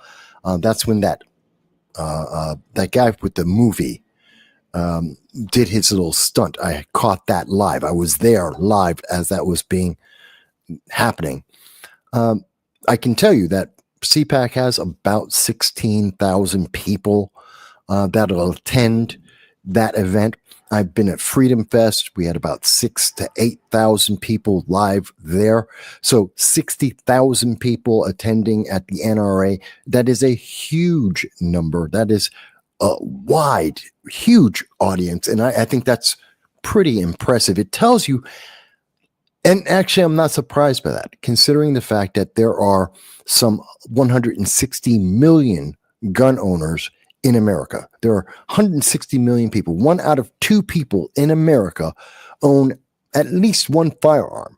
So I'm not that surprised that some 60,000 people are involved with the NRA, an organization, as Mark Robinson had brought up, that is one of the most free organizations. And when I say that, I hate to talk about race, but one of the defenders of minorities in this nation. I mean, the NRA, one of its key purposes was to allow freed slaves, individuals of African descent, Black people in America, to allow them to exercise their Second Amendment rights. And even as Southern Democrats were fighting against that when they were trying to take away the rights of Black Americans from having their Second Amendment rights, the NRA was standing up for those minorities to allow us to have those rights just like everyone else.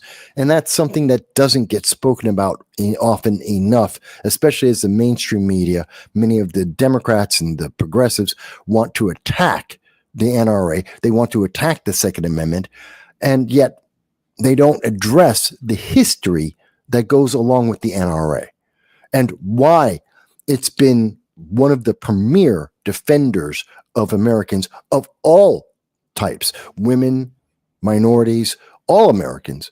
They don't really talk about that. They want you to think it's just, oh, it's only a white thing. It's not. Never was. Just like the Second Amendment isn't just a white thing. It's not a black thing. It is an American thing. And that's important. And we should talk about that. I think they're getting ready to set up again shortly. But again, I'm just filling in some of the dead air right now as the equipment is being tested and rearranged so that Frank will be able to continue live from the floor of the NRA annual meeting. And I'm looking forward to, seems Frank is not having fun with the technology. I can see what's going on there. You can't see that right now, but I can see that he's working on trying to fix some of the equipment. So it's a little fun. Now, I would suggest, folks, throughout this entire process, while we are live, each time that Frank and the crew are speaking from the NRA floor, please do take a chance, an opportunity to make a comment, to like, share, and subscribe. This makes it possible for the Liberty First Foundation, for my own channel, the No Sound Bites Allowed. It makes it possible for us to go to various events and to be involved with those events. So please remember to like and share and subscribe and show that respect to our guests who are doing interviews with Frank on the floor. And Frank is back now with us. I know there's an echo, folks. Can't do anything about it. Frank, are you there? Well, I am here. I am back at the seat. We had to do some rearranging, as you'll see. Yep, There's yep. a I little bit of explained. rearranging that was done over here so we could get some microphone and headphones. Look at that. Our guests have headphones. And speaking of guests, we're joined by a good friend of us, Roy Hill. Roy, how's it going, my friend? Hello. Thank you for having me on the show. It's been a great day. I'm at the NRA show. Yes, it is. All right. Now, you guys might remember. All right, where the hell did I go? There we go. What are you messing with my camera perspective for? That's not me. That's you. Good. Don't worry. I got it. All right. Roy and I met a couple of years ago at which was another Geo. Was it another NRA? It was NRA or SHOT Show, one or the other. One of the two. Yeah. Yeah, a couple of years ago, and Roy and I had an emotional moment. Speaking of some of our long and storied histories about our veterans and what they've done for our country, and what Roy and his organization does. And Roy, if you'd be so kind, give us a little fill. Yeah, and thank you so much for another chance to talk about SAL. SAL is the acronym of Special Operations Wounded Warriors. We're a 501c3 charity. We're headquartered in Myrtle Beach, South Carolina. My involvement with SAL is I've been doing things with the organization for about 10 or 11 years now. I think it's 10 years. And I've been on the board of directors for about 3. Right. So now tell us about what SAL does. Right. We get confused with certain other organizations. We're our own unique organization, and we are chartered to serve wounded and injured members of the United States Special Operations community. So anybody who served in any capacity in any special operations unit who has been either wounded or even injured. I mean, we've got folks who've been injured in training accidents and things like that. Another thing we like to say is not all injuries are visible or necessarily physical.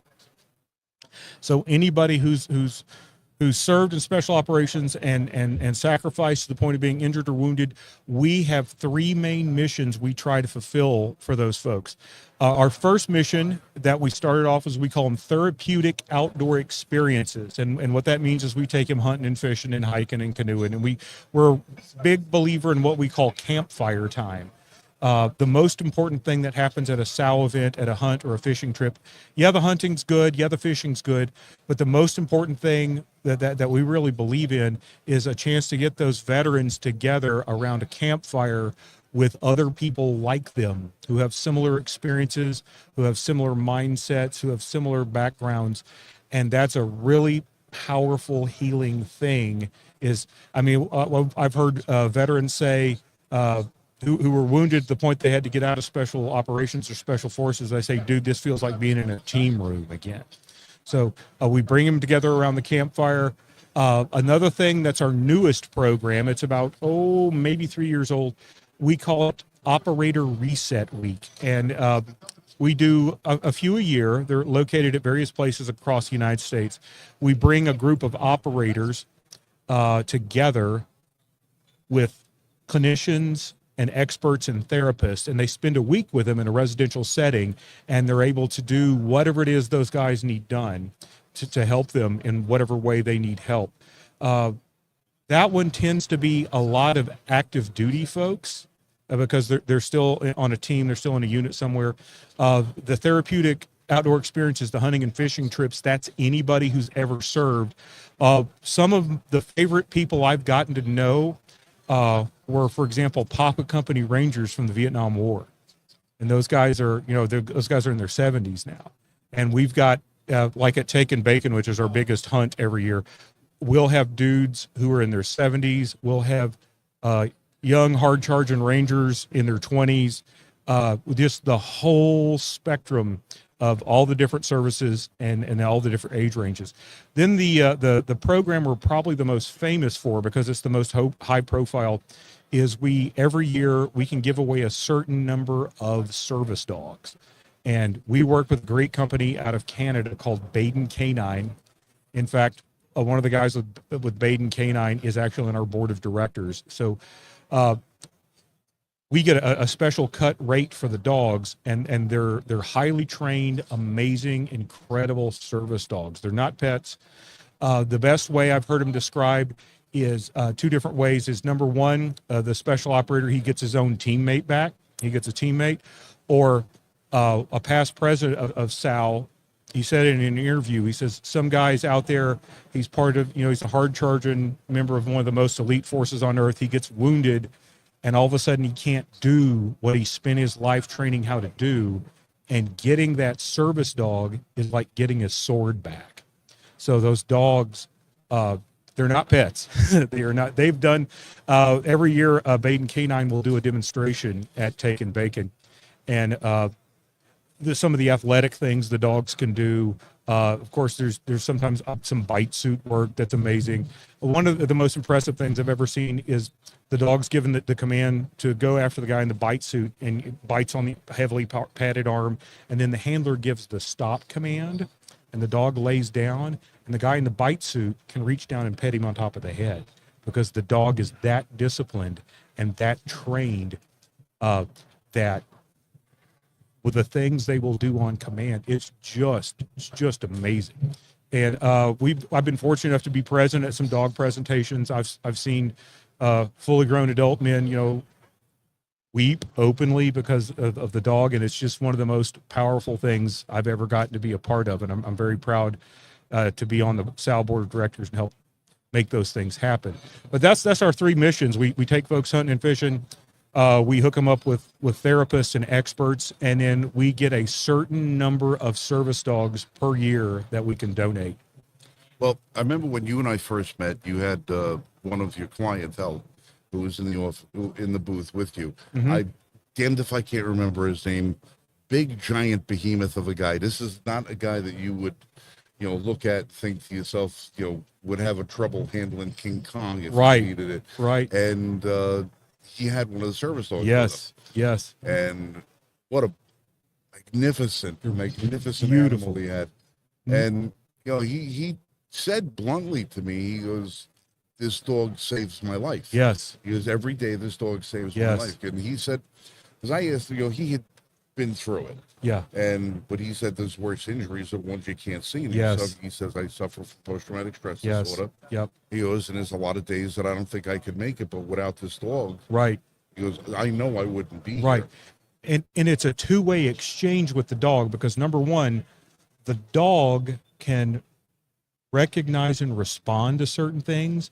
And then, because, if you're walking around with a sharp sword, you have to be conscious and careful and responsible. So the handler constantly has to key in on the dog and make sure the dog's behaving, the dog's being safe and acting correctly.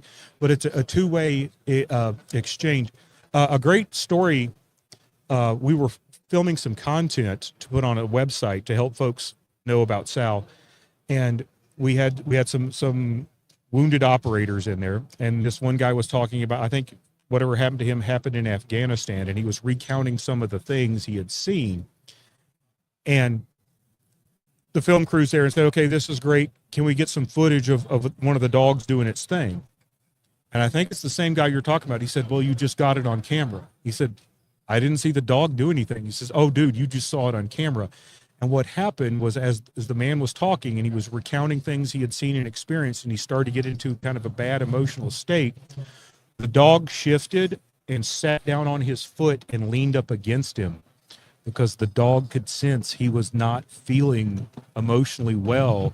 So the dog moved to both comfort and protect and shield him, and all it was just a subtle move to kind of sit down on his foot and lean against it. Yeah, it's that Yeah. physical contact that Yeah. provides reassurance that Yeah. sometimes is what's missing. Yeah, A lot of people don't understand how deep and dangerous PTSD Yeah. can be with people. yeah. I heard a former Ranger talk about how the service dog he received was going to make it possible for him to go to Disney World with his family for the first time ever, because they'd been several times and he couldn't go because he couldn't handle the being around the crowds. But I'll get a little choked up about, but he could go to Disney World with his kids because he now had a service dog. Let me jump in there. Because my father suffered from PTSD from Vietnam, and we didn't have these kind of services back in those days. Right. And I can tell you what you just said is absolutely true. That very often members, veterans will they hold it in. They don't want to share. Right. And because they don't want to feel like they're a burden. Right. And so it boils up. And I can think of many times for my father where he would just go away Yeah. from the family. Right. To protect us, Right. to make sure we're going to be okay, because he knew where he was going. It was getting dark for him. Right. And having that out, mind you, he also had throughout his life 3-4 dogs at a time. Right. And that was his emotional release. It was very helpful and comforting to him, because he could have them, and he knew everyone was going to be safe, because the dogs would make sure, and they would also comfort him without having to disturb anyone else. So I think what you're doing is really a great thing. I think that's a really wonderful thing. It's my honor and privilege. But yeah, there's just something special about the connection between people and dogs. I mean, it's thousands of years old. I don't have any service dogs, but I've got dogs myself. I've had dogs my whole life. There's just something unique and special about the connection that people have with dogs and dogs have with human beings. And on PTSD, this is one of the things I've learned, or PTSD, that's got all sorts of different names.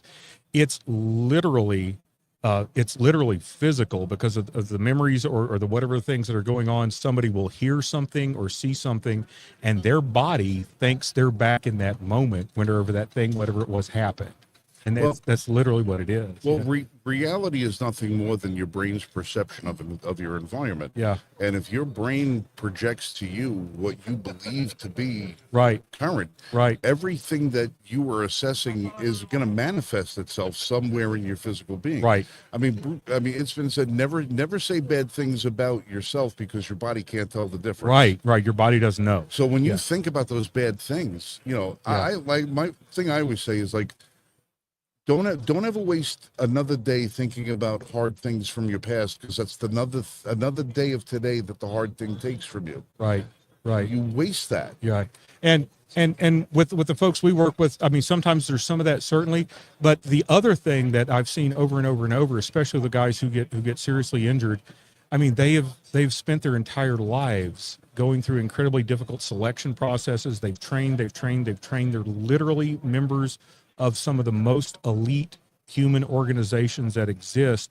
And if they get hurt bad enough, they can't do that anymore. So on top of that, there's also sometimes like a loss of identity, which is, I think of the things that I think I'm pretty good at that I like to do. And then I imagine something happening to me to the point that I couldn't do those things anymore. Oh man. Ooh, that would be, yeah, that would be rough.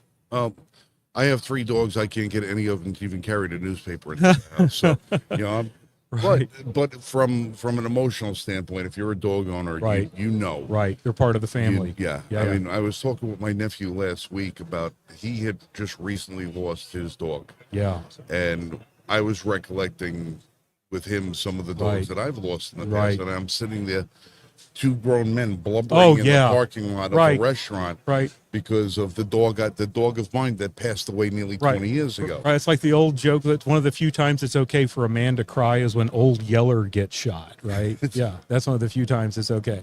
Now, Yeah. now, quick question about some of the dogs. Are any of the dogs that you guys ever get for the services, are any of them former military dogs? No. No? Okay. They are Baden Canine raises dogs for that purpose, but the dogs that they select for us, they're born and bred at a place called The Farm, and they are raised specifically to be service dogs. Oh, okay. They do all sorts of different dog style trainings. They've got all sorts of different dogs. The ones that the guys that Special Operations Wounded Warriors helps are almost always Belgian Malinois Right. or Dutch Shepherd, almost always. And if for anybody who's ever spent time around Belgian Malinois, they're beautiful, wonderful, athletic, absolutely psychotic creatures. Yeah, they take hyper to it. Oh my goodness, those dogs got to have jobs, and you can see videos on the internet of one like vaulting up the side of a 20-foot tall brick wall to jump and bite the toy hanging off the beam at the top. And there's some of the physical stuff those dogs can do. I mean, I've seen them like walk across a ladder with the ladders put horizontally on sawhorses, and it's like almost 2 feet between each rung, and the dog's just single foot, single rung, and almost at a run. They do have the agility and the footwork of it. They're a very rare, but most Yeah. dogs don't really control their back feet that well. Right. They're just used to propel forward. They're Right. not used for, athleticism, where a cat, all 4 feet, are Right. integral to their movement. Right. The Malinois is one of the few dogs that all Oh, 4 feet are part of they're all part of the package. It's all part of the package, and that package can just go all day at like 40 miles an hour. It's unbelievable. Yeah, we had it for a very short spell. We had a German Shepherd that was a former military dog. Mm-hmm. He worked for the bomb squad in the military, except he failed because instead of just finding the explosive, he'd bring it back to the Oh handler. no. And that wasn't exactly what you wanted Right. in a bomb dog. Right. We would have kept him. Unfortunately, he thought our cats were explosive. Cat so retrieval. Yeah, so Yeah. he had to find a new home, and that destroyed us. Yeah. Having Yeah. to give him up because he was such a wonderful pup. But he went on to live with a service member, former Awesome. service member. So Awesome. he got his job back, and so did a service member. Awesome. So that Yeah. was a good thing. Now, Roy, tell us if anybody needs to get in touch with you guys so Sure. they can provide the services. Sure. How do we do it? The only way SAL does what we do is, as a 501c3 charity, we have to depend on, hey, there's the website. We have to depend on the generosity of donors. You can find our 990 out there. I always, and it's not a joke, but I always make the crack. Hey, Sal, that's the job I don't get paid to do. Nobody on our board accepts any pay. It's something like 90 cents out of every dollar donated goes directly to the mission, goes directly to the people we're chartered to help. You can find our charity tax statement or 990 out there and verify that for you. If you want to help us, please go to www.sowwcharity.com. That's www.sowcharity.com. You can donate directly to us. You can specify if you want to donate to the dog program. You can do that. Another thing, and I am absolutely not kidding, and if you hear my voice and you are a veteran of the U.S. Special Operations community, or you know somebody and have a family member who was or a buddy who was, get on salcharity.com and pick something you think you would like or your friend would like and nominate them for that. We have hunts all over the place. We have duck hunts. Our flagship event is a week-long feral hog hunt in North and South Carolina called Taking Bacon. That's unbelievable. It's unbelievable. I got to go to my 10th one recently. It gets bigger every year because once you're a hunter, you're always welcome back. Frank. And then people come back year after year as support staff and help out. And then if you want to nominate somebody for a reset week or any of the other programs or even a dog donation, please go to salcharity.com and there is a nomination form where you can fill out the information and let us help those folks. Hey, excellent. Dalen, do you have any questions you'd like to ask? Or First time learning about the program. Awesome to hear what you guys are doing. It's really important to give these veterans the support they need in the times they need it most. I'm just happy to hear about it, and I would love to donate when I can, how I can. Sure. I mean, if you want to donate $1, we don't care. That's awesome. Yeah. And as a 501c3, we'll give you a thank you letter and so you can get tax credit. Not the purpose, but it's right. appreciated. But it's the least we can do. The least we can do. Right. And again, just to be real clear, I don't have any military service back in my background. I never served. I was just fortunate enough to get involved with these guys because of the company I worked with about 10 years ago. And it was one of those cases where they said, well, this joker, Roy Hill, keeps showing up. We better give him something to do because he keeps showing up. So they put me on the board about 3 years ago. I have a question. Yes. Good. If anyone goes, they can check out the website, which we were just showing. You guys have helped over 1,000 veterans so far, and Right. still counting. Right. Which I think is an impressive number. Actually, kind of sad that there's so many Right. that need help, but Right. thank God they're getting that, and you're providing that service. Yes. For those veterans that are seeking help, Right. is there a process that you guys go through? Is there like an application or a referral from a VA or maybe the Right. There's everyone we help is vetted. And all that information is available on the nomination form. There will be certain questions that you fill out with the drop-down menu or whatever, just the words that will help us identify and then do some vetting and figure out how best to help you. Now, even though I don't formally work with them, I've done things with them in the past. I want to call out another organization called Hero Hunt right now.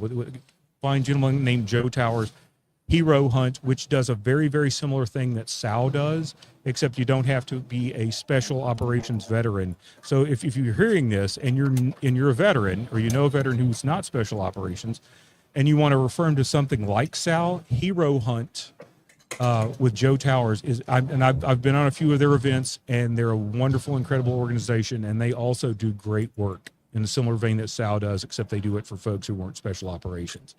Is that herohunt.org? Let me verify that website. Hero Hunt. I think they're called Hero Hunt Inc. Yes, herohuntinc.org. Yeah. Yep, that's good because I've got it on the screen right now for everyone. Awesome. Right. And I hope Joe hears this, and Joe, I'm giving you some love, brother. You're doing great work. We're always happy to help veterans. No matter what they did in service, that they need help.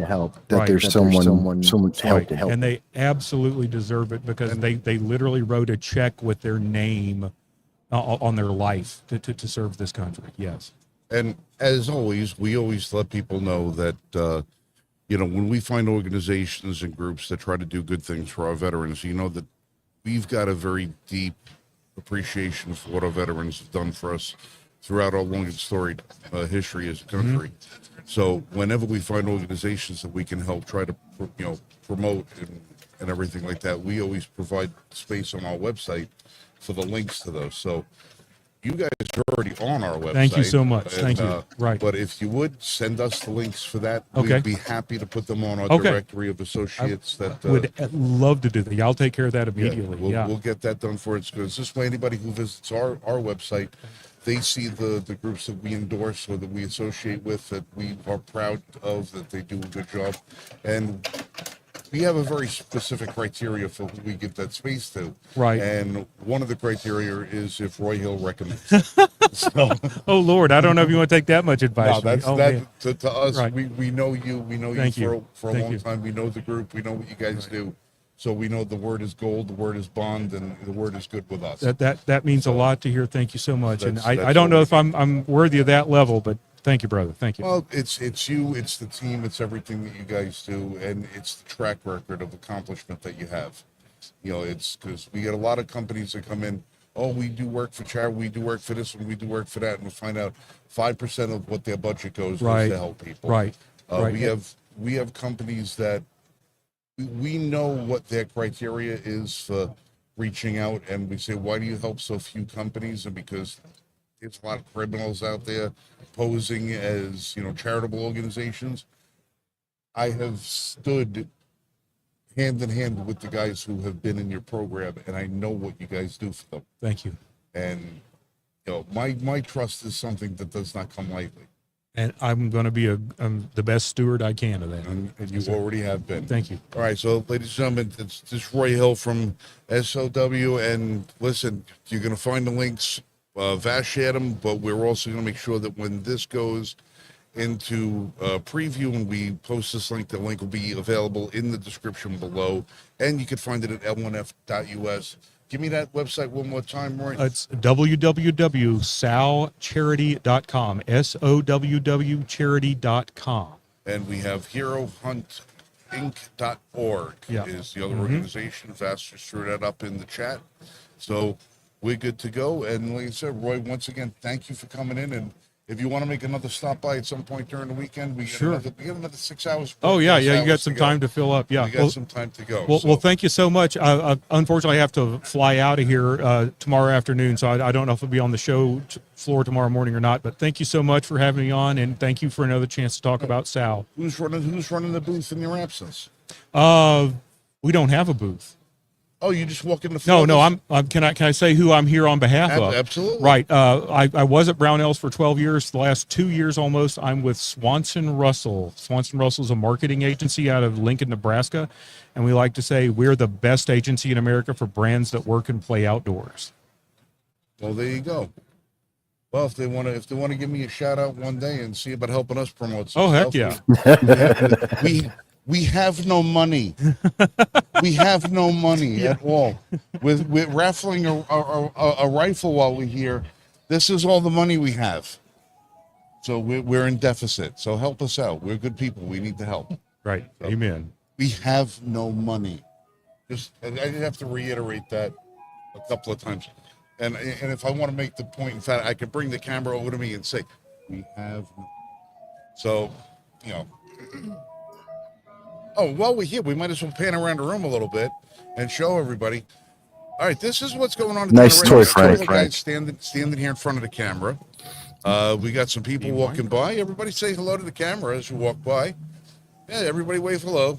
Yeah, this is the visitor participation segment of the show, and you can see we don't get any. So there we go. Well, I overshot. There we go. There, that's good. There we go. We're back. You can see my face again. All right, so ladies and gentlemen, we're going to take a break for a few minutes and let Roy get back to doing what he was doing, and we'll be back in a few minutes with another guest. And Vass, if you want to, I got to say, Vass is on his game today. I got to give him so much credit. He has just been, every time somebody mentions a link, there it is up on the share screen. Dude, you're an indispensable member of the team. I cannot give you the credit or love for that. Well, I'm not there live, so this is what I can do. Well, if we here live, I don't know if we'd have much room. The table's already full of my crap, and we have all the chairs. That's right. When I'm at conventions, I'm usually running 3 cameras recording different events and doing live. So I don't stop. I sleep like 2 hours a night during conventions. Well, well. These guys are going to sleep 2 hours a night. Well, Dalen and Rich are going to sleep 2 hours a night because apparently I sound like a steam shovel when I sleep. Worse. And get worse. And Dalen believes I'm about to die at any moment. So Yeah, it's on the verge. You hear a bunch of noises, a breath. It's like, all right, he's breathing. Sweet. Then the noise again. It's like, oh, is this it? Is this the time? I used to be that way, and I'm probably only still alive because they finally put me on a CPAP machine several years ago. I went through. I had to have my sinuses completely Oh removed. my goodness. They gutted my sinuses out. They took out 35% of the inside of my throat, took out the back of my tongue. Good Lord. They took out all of this material so that I could wear the CPAP machine. Right. As soon as I put it on, I drowned. Yeah. I drowned it. So I can't wear this. Yeah. The only way I can sleep normally, I feel like the elephant man. I have to sit upright, Right. or like in a cocked position. Right. It's the only way that I can sleep. Yeah. And I only get 2 hours here, 2 hours good there, Lord. and Yeah. I'm forcing myself awake. And the doctors butchered me. They destroyed the hell out of me. I wish I'd never had that surgery, because I was supposed to get one of those pacemakers Right. to regulate my sleeping.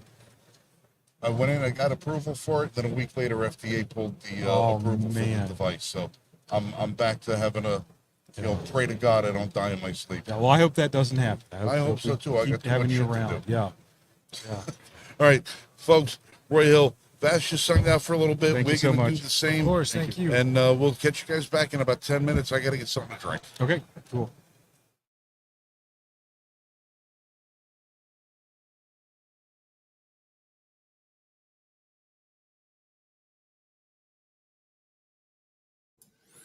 Don't worry, folks. It's not over yet. That's right. There are many hours to come.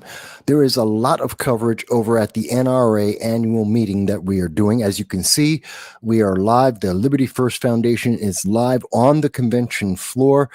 So far, we've been able to speak with Right to Bear Legal Services for those who own Second Amendment, own firearms, and also spoke with the Special Operations Wounded Warrior, which is SOWW, also known as SOW, for Special Operations Individual Wounded Warriors, to help them with their mental health. Veteran mental health is a massive issue in the United States right now, and it is not nearly spoken about as much as it should be, as much as it could be. But we are always happy to talk about services that are able to help. And as you were just hearing about Sal, you can also nominate individuals for recognition and for help with Sal. There's a right next to the donate button on their page. There is a nominate. So if there's a veteran that you know, or a veteran yourself, if you are looking for someone to possibly help you with those difficult times, you can speak and get vetted and get help from SOWW, the Special Operations Wounded Warrior. For those who are not in Special Operations, that's all right. There's another organization that we're happy to mention that came up in the conversation with Frank Johnson, Liberty First Foundation, and the SOWW. It's called Hero Hunt Incorporated. Hero Hunt Inc. The link is in the description, so you'll be able to see that. We also have it up in our chat, so you can see the links for each of these organizations, and you'll be able to go check it out. By the way, that's Hero Hunting. It's Hero Hunt Inc.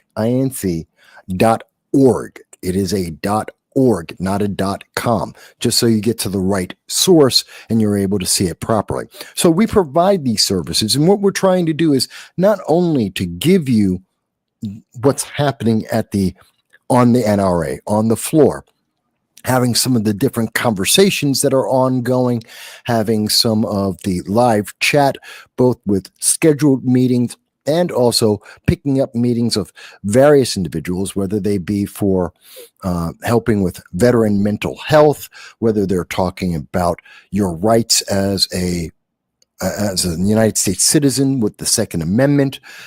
There are many people we're speaking to there. And we're going to have, like we just had a conversation for a little while with the former Lieutenant Governor of North Carolina, Mark Robinson, and we had a great conversation with him. As for myself, just so you know, I'm on the screen along with Frank. Very often, while Frank is there, since he is live, I will focus the camera on, we will focus the camera on Frank and whomever he's interviewing for most of that, to let them dominate the screen. Of course, when I do have questions, I'll jump back in. That's why you see me popping in and out of the screen. If you're wondering, Mike, I don't always see you on the screen all the time. That's because I'm giving the attention to the live coverage, to the interview that is going on, so that you're not distracted, so that they have the main part of your attention. I'm also doing work in the background, which you may not notice, by bringing up the different sites of what we're talking about, the various organizations and that are able to help individuals. We're going to provide that to you. So I'm trying to do a few things as we go through. So you may not see me on screen all the time. Just to mention, yes, I do know that there is an echo when we're live and I'm speaking to people at the NRA Annual Meeting. There is an echo. We are aware of that. It's because I'm remote. I'm in a remote location and I'm joining in, and we're trying to work through the software to take out that repetition so it sounds like an echo to you. We are aware of it. We are trying to work on it. I apologize. It is reducing how much I can. And so that's a little annoying on my end, but we're going to try and do the very best we can to provide you the best coverage and to ask some of the important questions. But of course, we can't ask everything. We can't provide every question. We need your help. That's right. You're watching, and if you see that we're talking about something that's important to you, maybe it's helping veterans with their mental health. Maybe it's making sure that you have your rights protected with the Second Amendment. Maybe it's because we have a politician or a candidate that's on and you want to find out more about them. Ask about a specific issue that affects you, your community, your state, or the nation as a whole. Then please do leave that question in the comments. We're on Facebook, we're on YouTube right now, and we're looking forward to seeing what you have to say. We want to hear your comments about what we're doing. If you have a question that we haven't asked that you think is important, let us know. And we will try our very best to make sure that question will be brought up and it will be presented so you can get the answers that you need. But Frank's been doing a pretty good job. He's not used to being in a convention floor. It's the first time that he's been at a convention, so it's a little different for him. I have a little more experience in dealing with that at CPAC, at Freedom Fest, so I'm more used to the flow of how these things work. But Frank is doing an excellent job for the first time, folks. First time that the Liberty First Foundation has been at the NRA convention. So it is a little bit of a different experience. Absolutely. And it's a little bit tricky to talk with people and to pay attention to what's going on, making sure the live stream is going, making sure you're paying attention to the questions that are coming through and paying attention to the person you're speaking with and remembering what questions you had. And of course, remembering that you have co-hosts as well. It's a lot of things to keep an eye on, and you have a moving audience right in front of you while you're at the event. You have the audience passing back and forth in front of you. So it's a little difficult. It's very chaotic to be media at a convention. People just don't understand how different it is until you've actually done it, because it's easy to be a guest or be part of the event and just walk on through. It's very different to be in one of those booths trying to make sure you have the content, the information available for everyone. Now, just to let you know, Frank right now has stepped off for a moment to get something to eat, to get something to drink, so that he'll be able to maintain his energy and be able to provide you as much content as is possible from the floor there at the NRA. To remind people, there's going to be there's today and tomorrow, and I believe Sunday as well, that we're going to be going live. I will be a lot of that coverage I will be part of, whether it's in the background or asking questions. We're going to try and make sure that we're providing you live feed coverage every time that Frank is live there at the NRA. So you're able to see all of the interviews that are going on. So we're trying to do our very best, make sure you guys get to find out everything. Now, mind you, this is only possible because you like, share, and subscribe. That is critical, to like, share, and subscribe. That's why we were able to get into the NRA at annual meeting and to be able to be part of the team of social media, independent media that are presenting the event to you, to reach out and let you see what is happening at this event. I mean, everyone knows about CPAC. That's the Conservative Political Action Convention. We all know about that. And you see Republicans gathered together and conservatives gathered together, but that's for people who are Republicans and conservatives, people on the right or appealing to people on the right. Then you've got Freedom Fest, which is more third parties. That's the Libertarians, the Green Party, the various other parties in America, mostly the Libertarians, and it's their convention, and that's always wonderful. Last year, RFK was speaking at the Freedom Fest, which I did cover. Thomas Massey was there. We have a lot of people, a lot of politicians, but also a lot of people going there, but they're more of a third-party political event. The NRA is a little bit more unique because it's not political. Here's the thing a lot of people don't think about. You can be a Democrat, you can be a conservative, a Republican, you can be a libertarian, you could be third-party socialist. If you're an American citizen, the NRA is there for you. The Second Amendment applies to you. It doesn't matter if you're a man or a woman or you're a they, them, whatever you want to call yourself. It doesn't matter if you're black or white, Hispanic or Asian or any other ethnicity. Doesn't matter. Doesn't matter if you're gay or straight or anything else, because you're an American citizen. And as identified by the Constitution, you were born with a right to life, liberty, pursuit of happiness. You were born with the right to defend yourself, to defend your property, your loved ones, and your nation, and to have a defense against your nation if that were to come to pass. So that's what the Second Amendment provides, and it is inalienable. It cannot be infringed upon. It is one of the absolutes of American, of being an American, of being a human being.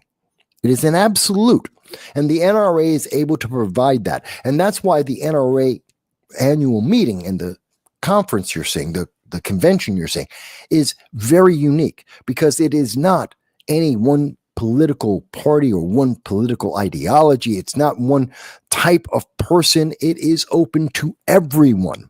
Every American has a right to be involved, to be a member of the NRA, if you choose, and to be involved in all of the different conversations that are happening, both live, as you're seeing with Frank, but also those conversations you're not seeing, where there, as this is going on right now, as we are live streaming from the floor. At the same time, there are several events that are going on throughout the weekend. Meetings and presentations and discussions about various laws, the consequences of the laws, the way that these laws are going to impact you, what are proposals that are coming up, whether it's to restrict the Second Amendment, to ban certain types of guns, to do what New York Kathy Hochul has done, which is to now have a registration, have a list of everyone who gets ammunition, because the government doesn't need that, but somehow Kathy Hochul absolutely needs that.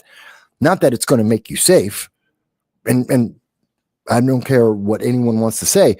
There's having a list of all the people who bought ammunition will not stop a gangbanger from committing a crime. It won't stop someone who's mentally ill, some mass shooter. It won't stop them. That doesn't prevent crime. So why does the government need that? to infringe on your Second Amendment rights. And there are conversations like this with for and against that are taking place at the NRA right now. So we're not able to get into every single one of those different events and cover each and every one of those conversations. But what we can do and what is happening is that Frank is there along with his crew, and we are Liberty First Foundation, also no sound bites allowed. We are providing you with that, some of the conversations that are going, some of the groups of people that are there, some of the politicians and the candidates and the future politicians are there, and we are providing that to you. So we do hope you support that. Please give us a like, a share, most of all, most importantly, subscribe so that we can do this over and over again, so that we can get Mark Robinson, the former lieutenant governor of North Carolina, back onto the show to do a interview one-on-one with our group to answer some of the questions as he goes forward, either with a podcast and or his political career, so that we can have in our studio our Wednesday roundtable that we do every week. We do a roundtable at 8 p.m.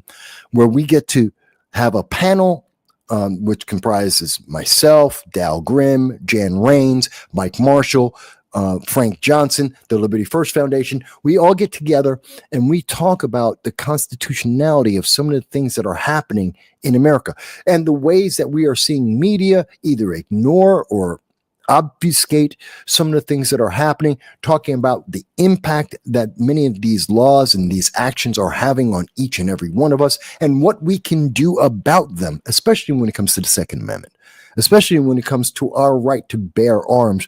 We have these discussions every week, and we do invite you every Wednesday at 8 p.m. to join us on the Liberty First Foundation on No Sound Bites Allowed, to join our Wednesday panel to have this conversation. I'm looking forward to that. In the meantime, they're not quite back yet, and this is when I get some of my moments to shine, is when everyone else is taking their break, getting the equipment set, doing some sound checks. They're getting the next guest prepared. When they're doing everything they're doing on the floor, I get to talk to you directly, to have a little bit of a conversation about what we have already seen, some of the coverage that if you're just checking in, you know what, this is a great time to jump back and maybe listen to some of the conversation with Mark Robinson, or to go back and you can listen to some of the conversation we had with Right to Bear, to protect legal services, to protect your Second Amendment rights, or maybe jump back and see the beginning of our conversation with the Special Operations Wounded Warriors, otherwise known as SOW, SOWW, and see a little bit of that conversation and some of the things they're providing. This is what we try to do. You know, not everyone got a chance to go. Not every social media organization gets to go to these events. Not everyone can send you the live coverage to do the interviews like we're doing. It's time intensive. It is difficult. I mean, you got to schedule, you got to get down there, set up, get all of the interviews set up. You're not really able to eat. I mean, it's run and gun. You grab a cup of coffee and you get back on so you can be live again. You grab a bagel and you eat that throughout the entire day because you're busy setting up meetings, actually recording meetings, actually talking to people live. It is a high pace. And so we hope you do appreciate that. And the best way to send that appreciation, like. Costs you nothing. Costs you absolutely nothing to like or share or subscribe. Now, if you are very much interested, you can become a member of the Liberty First Foundation. That's separate of No Sound Bites Allowed.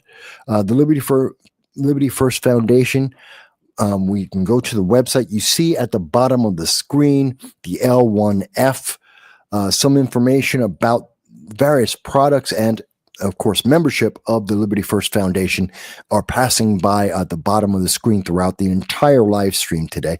So you'll be able to check that out. Please do consider that. It's $15 a year. An annual membership is only $15 a year.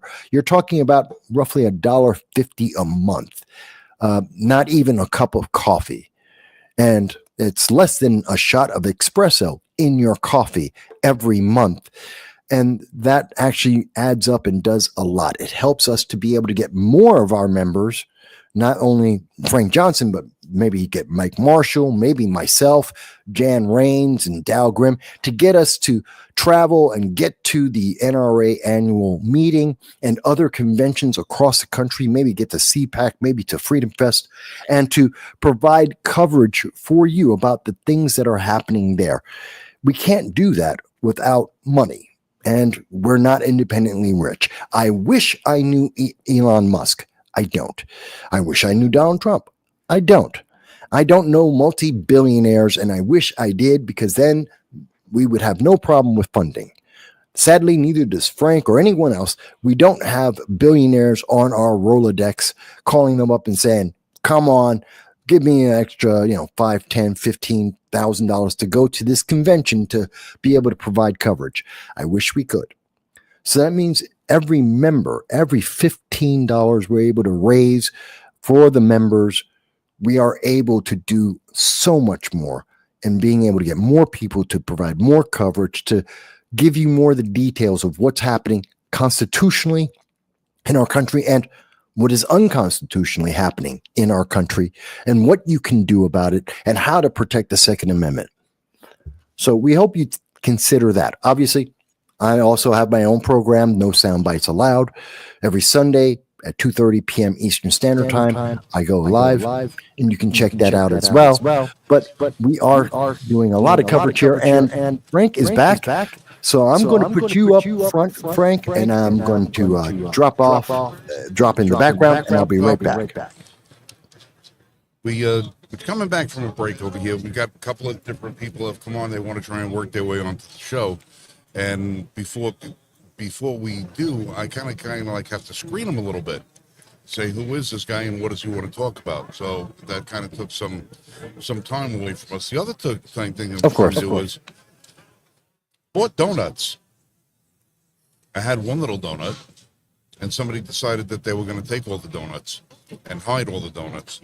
So I've been trying to have them say, "Can I have my freaking donuts, please?" Yeah. So I'm reaching that they put them at the other end of the table. Little mini donuts. See, little tiny mini donuts. Yeah. Yeah, these are about $11 a piece over at the concierge section over here. So we decided to get some before we arrived. All right, so while I eat my donut, we have a member of NRA staff over here taking pictures for us. We do. It's surreal. Right. It's surreal. It's been pretty cool. We're kind of a big deal. Kind of a big deal.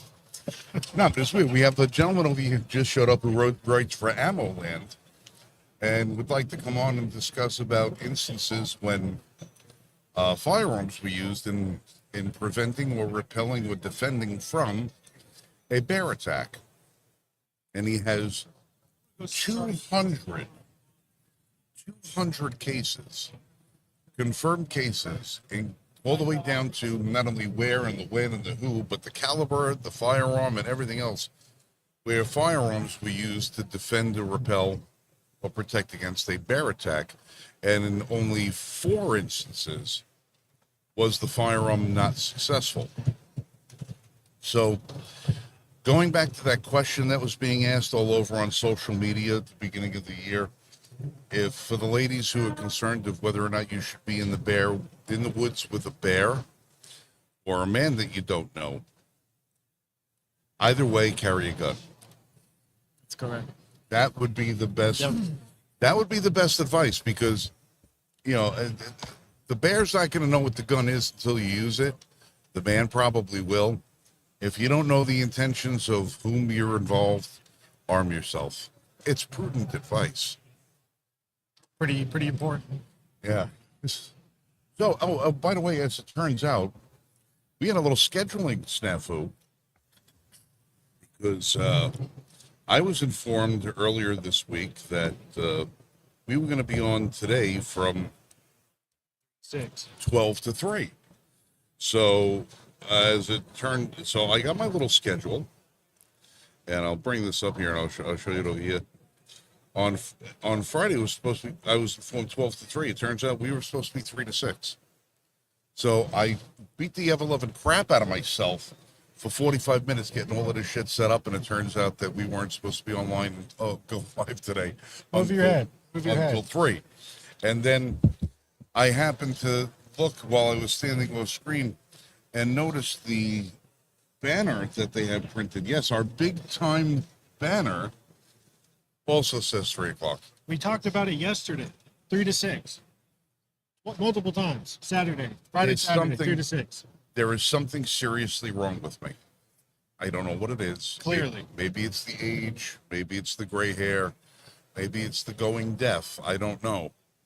But we were supposed to be 3 to 6 today, not 12 to 3. So my apologies for those of you who were tuning in earlier, going on my word that it was 12 to 3. Turns out it wasn't. I should have listened to myself. If Woody had gone straight to the police, none of this would ever have happened. That's how you know there's an age gap, folks, because if I said if Woody had gone straight to the police, none of this would ever have happened. Rich knows what I'm talking about. Dalen has no clue what I'm talking about. No idea. None whatsoever. This is what we call the generational divide. Now, also, we're at work, and I will look at Dalen and say something like, and Leon's getting larger. No clue. Nope. None whatsoever. No idea. No.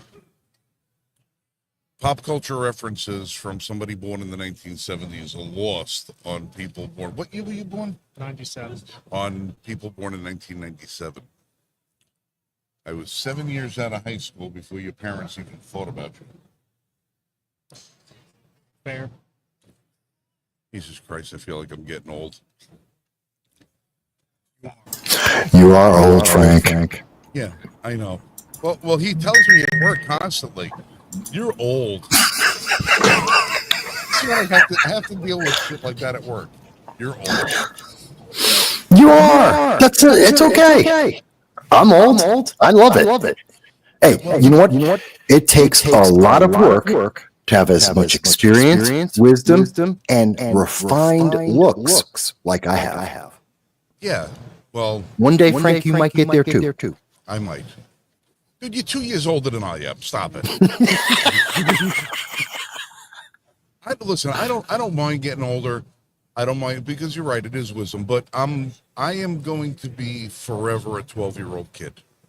I'm never going to get older than that in my heart, my brain. I'm always going to be a 12-year-old kid. I'm always going to have a stupid sense of humor. I'm going to find the stupidest things funny. But Lori will tell anybody, I've been old since I was young. While I'm a 12-year-old kid at heart, I still hate everything. I hate teenagers. I hate new music. I hate things loud. I don't want. I'm like, turn it down. Get off. I am the literal get off my lawn guy. Yeah. I see a cat. It's feral, as Pete Soma just reminded me. You know, whatever it is, it's feral. I don't care. Yeah, it's a rough existence being old before your time, man. But now I realize, for me to be middle aged, I have to live to be 106. Something like that. Let me ask, guys. While you're there, there are presentations that are going on separate of what's happening on the convention floor for the annual meeting. They're talking about various bills and products and legislation. I'm sure that usually happens at most of these kinds of events. Let me ask you, so far, have you seen something, a bill, legislation, a product that has really caught your attention? Or maybe you've been to one of the events, one of the side room events, that really caught your attention? Haven't really hit anything just quite yet. We've been on the floor for most of the time. There was like a private event when we were getting down here, but outside of that, I personally haven't seen anything else. I don't know about the other two, but nothing really quite yet. Yeah, I've been kind of walking around, just kind of taking all in, but nothing really stand out to me. hit a couple of the major booths, like Magpul and a couple other places, but nothing really stood out. Yeah, the one thing that I have heard a little bit of buzz about, aside from the fact that there are candidates for an NRA board walking around, one of the things I've been hearing about is the legislation that passed in Colorado that effectively has eliminated, well, made illegal any type of semi-automatic The rifle. gun ban. Yeah, so that's while the rest of the country is moving forward, the potheads in Denver are regressing. They don't understand. They just lack any fundamental understanding of firearms, of freedom, of the Second Amendment. I don't know what the hell is wrong with Colorado. They're quickly trying to become the next version of California.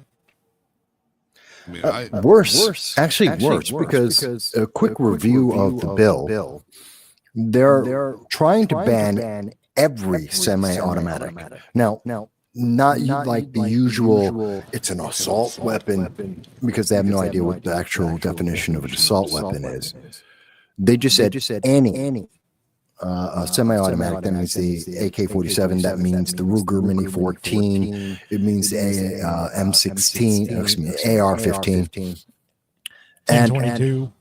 1022. Anything that has a detachable magazine, which is 90% of the rifles out there, of every caliber.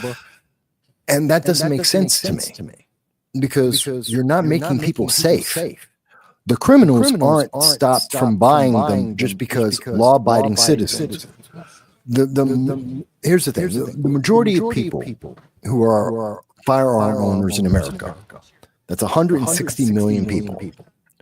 Literally 99.994% of them, no problems. They follow the law, and they're being punished right now in Colorado.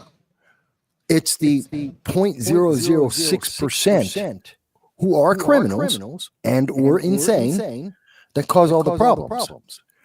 And they're not stopped. Colorado isn't making anyone safe. We tried this in New York, and we still have mass shootings. We still have gang shootings. They tried it in California. They try it every day in Chicago. They're still getting shootings. So you're not making people safe. So what's the point? Why are they doing this? Why are they punishing law-abiding citizens? I think that would be the conversation happening down there where you are, Frank. Am I right? To an extent, I look at it and I'm seeing. I don't see them punishing their own citizens, because their own citizens voted for this garbage. Because it's not only been a matter of what's been, the representatives that these people have voluntarily elected into office, but there's also been several referendums that have gone through Colorado, city by city.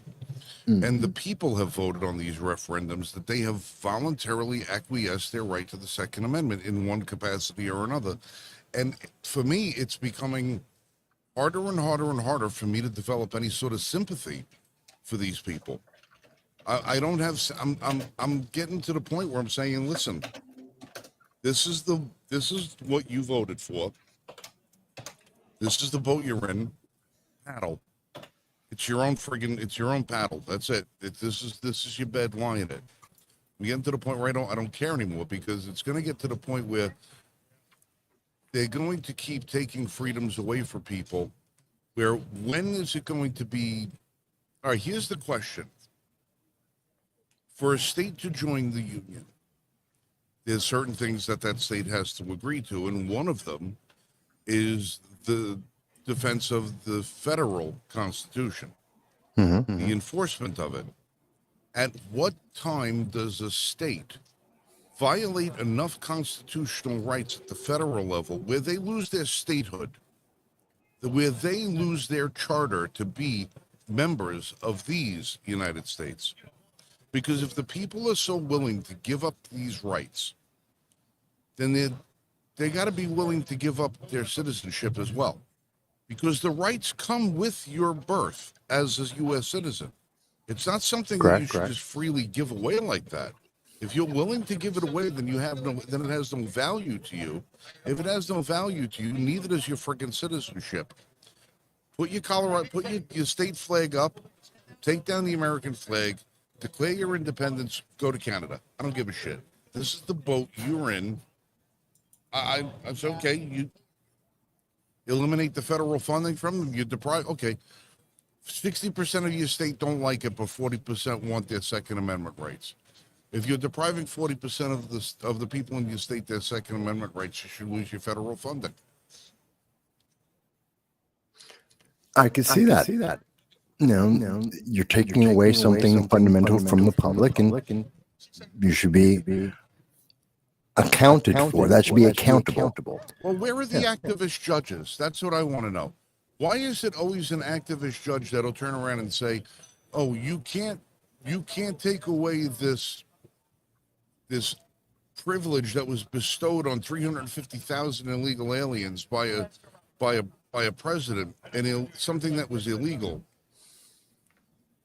That they'll jump on a conservative or a Republican president to try and reverse a decision that was made. But when you have a state government turn around and start taking away the rights of the people, where is the judges that'll come in and say, "Hey, Colorado, you can't do that. This has already been adjudicated. You can't do that." Where are those activist judges? Well, they're not called activist judges when they're on the right. When they're following the Constitution. Yeah, they're called constitutionalists. They're well, according to the news media, they're called radical, crazy people. Yeah, well, Not judges. Judges are only judges, and it's normal for activism if they're left leaning. If it's right leaning, then oh my God, you're trying to take over the country. It's now going to be some kind of authoritarian government now, because someone actually quoted the Constitution and said, "Oh, that's actually what we should do in our country." So there you go. That's where they are. yeah. Oh, you can't deprive the people of your state from that right. Well, who did it? Was it the city council? Was the state? Was it the state senate? Was it the governor? Or was it the people themselves? Because if it was the people themselves, I'd say, well, I feel pity for the 40% that didn't vote for it. But then I say, well, you kind of chose to live in Colorado. So at some point, the onus of blame has to fall at your own feet if you continue to live complacently in a state that takes away your rights. No, I can understand that. Guys, what about the other guys? You're so quiet over there. Do you agree with me? You think I'm wrong, Frank? Don't worry, he's going to sleep no matter what. Yeah. I mean, it's a problem with a lot of it. It's always the vocal minority, to where, I mean, you really got to look at the numbers. But I mean, to the same point of, yes, you made your bed, sleep in it. Like for all the people that move out of another state, vote the same way, and they get mad the state they're in is turning into what they left, because they're turning it into what they left.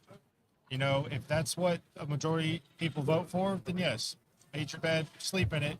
But if it's the vocal minority that's really making all the changes, then I would really have to urge people to be a louder voice and really stand up and be like, hey, nobody wants this.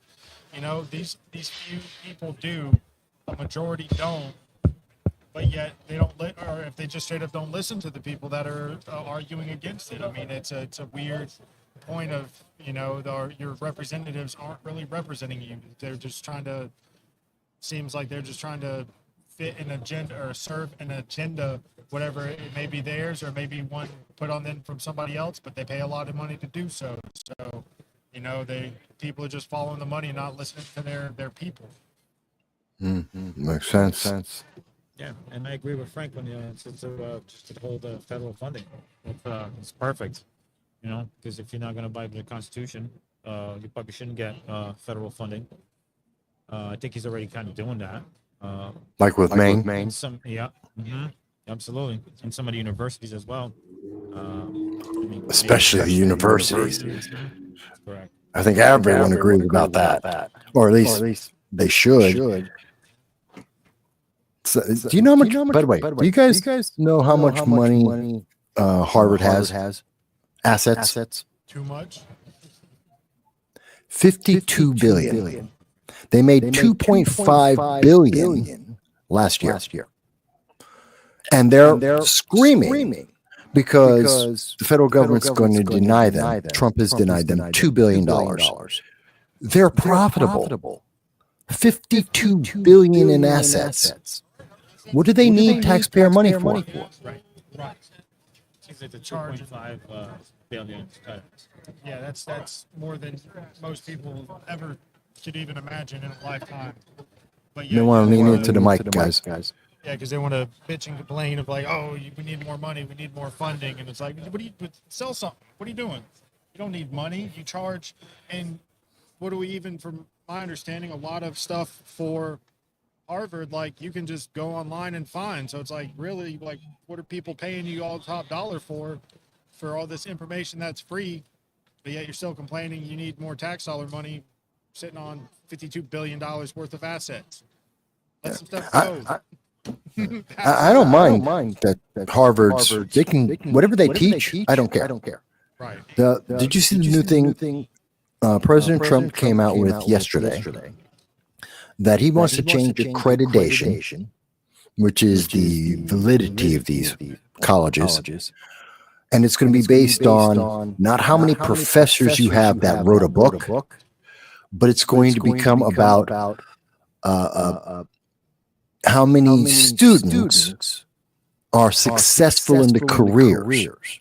So if you teach a bunch of your students to be master's students at lesbian dance theory, which is real, they have to be able to get jobs in lesbian dance theory, not teachers, jobs doing lesbian dance theory. Otherwise, you lose your accreditation. I think that was brilliant. Right, that should be the metric, right? What's the track record of your students? Not so much the professors, but where you getting a job and how much money you're making with that degree versus how much it costs you to go to that school. Well, I can't say the money.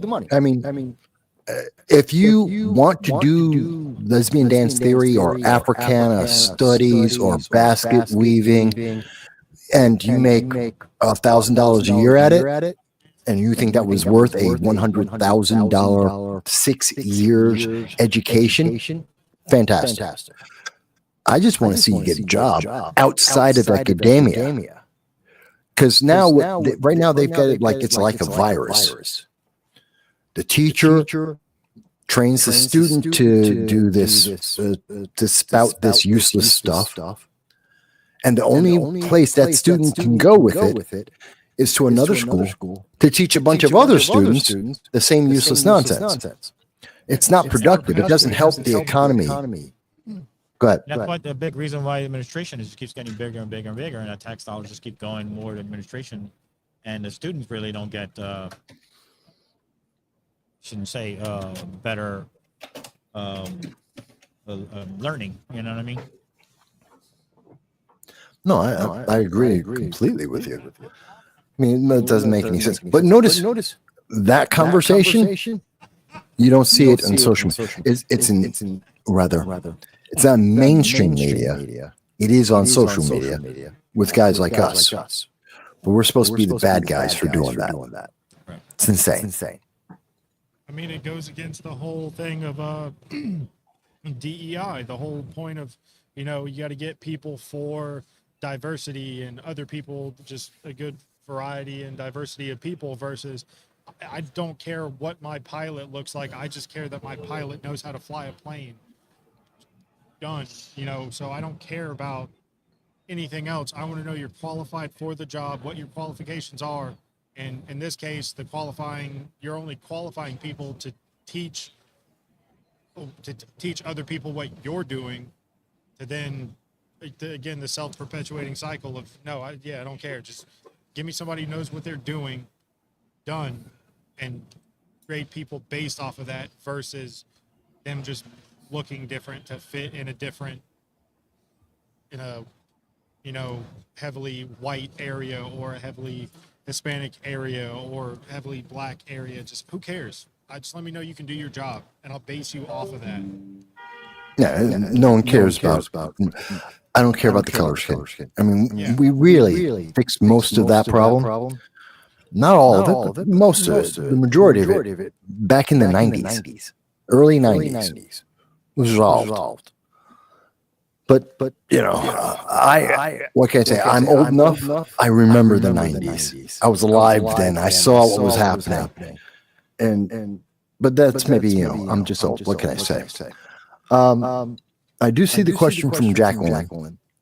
And she says, I'm more concerned with teacher quality and school curriculum in grades kindergarten through 12. That is the foundation of the education system. Well, look at what they're doing. I mean, libs of TikTok shows us all the time. Kindergarten, first grade, third grade teachers who are trying to inject sexual identity politics into those kids. Because it is the foundation. And that's scary. We really, as bad as it is with the colleges, we also got to fix K through 12. Jacqueline, you're right. We can't let this happen. There's no reason for kids to have to be injected with these ideas that most people in the world do not agree with. Only the fringe do. You know, I had a guy come into the store the other day to buy a gun, and there's a section on the 4473 you have to make an attestment that all the information you provided is truthful and accurate to the best of your recollection, or you suffer the penalty of perjury. And you have to check that, you know, agree to it, date it, then you have to sign it. The kid is 22 years old, does not know how to write his own name. I'm not surprised, Frank. Hartford. All he could do was scribble his initials. God's honest truth, and he says, they never taught us cursive in school, so I don't know how to write my name like that. Because why would they do that? They don't care about it. Think about it. It was just a month ago that the valedictorian of the Hartford Public High School, she graduated, she went to college. She's illiterate. She's suing them now because she can't read or write. She uses apps on her phone to do text-to-speech and speech-to-text because she can't read. Her entire speech to the city council, she had to memorize it from playing text-to-speech and remember the words so that she could say it to the city council while she was suing them. I'm not surprised there's kids who don't know cursive. They can't read the Constitution. And that's the reason why they do it. Oh, you can't read the Constitution. I'll tell you what it says. It says what I want it to say because you can't read it and tell me otherwise. It's really sad. They want to make sure they'll tell you what they think your right should be, and what they think you think your right should be. You know, they can tell you anything they want, keep anything away from you. Knowledge is power, and they're trying to make sure that every generation is more stupid than the previous one. Because the more stupid you get the people, more power you can hold over them. Well, let me ask. I'm going to step back for a minute, but looking at what's going on the floor. Now, I know we walked into from Colorado to kindergarten, a little bit of a path.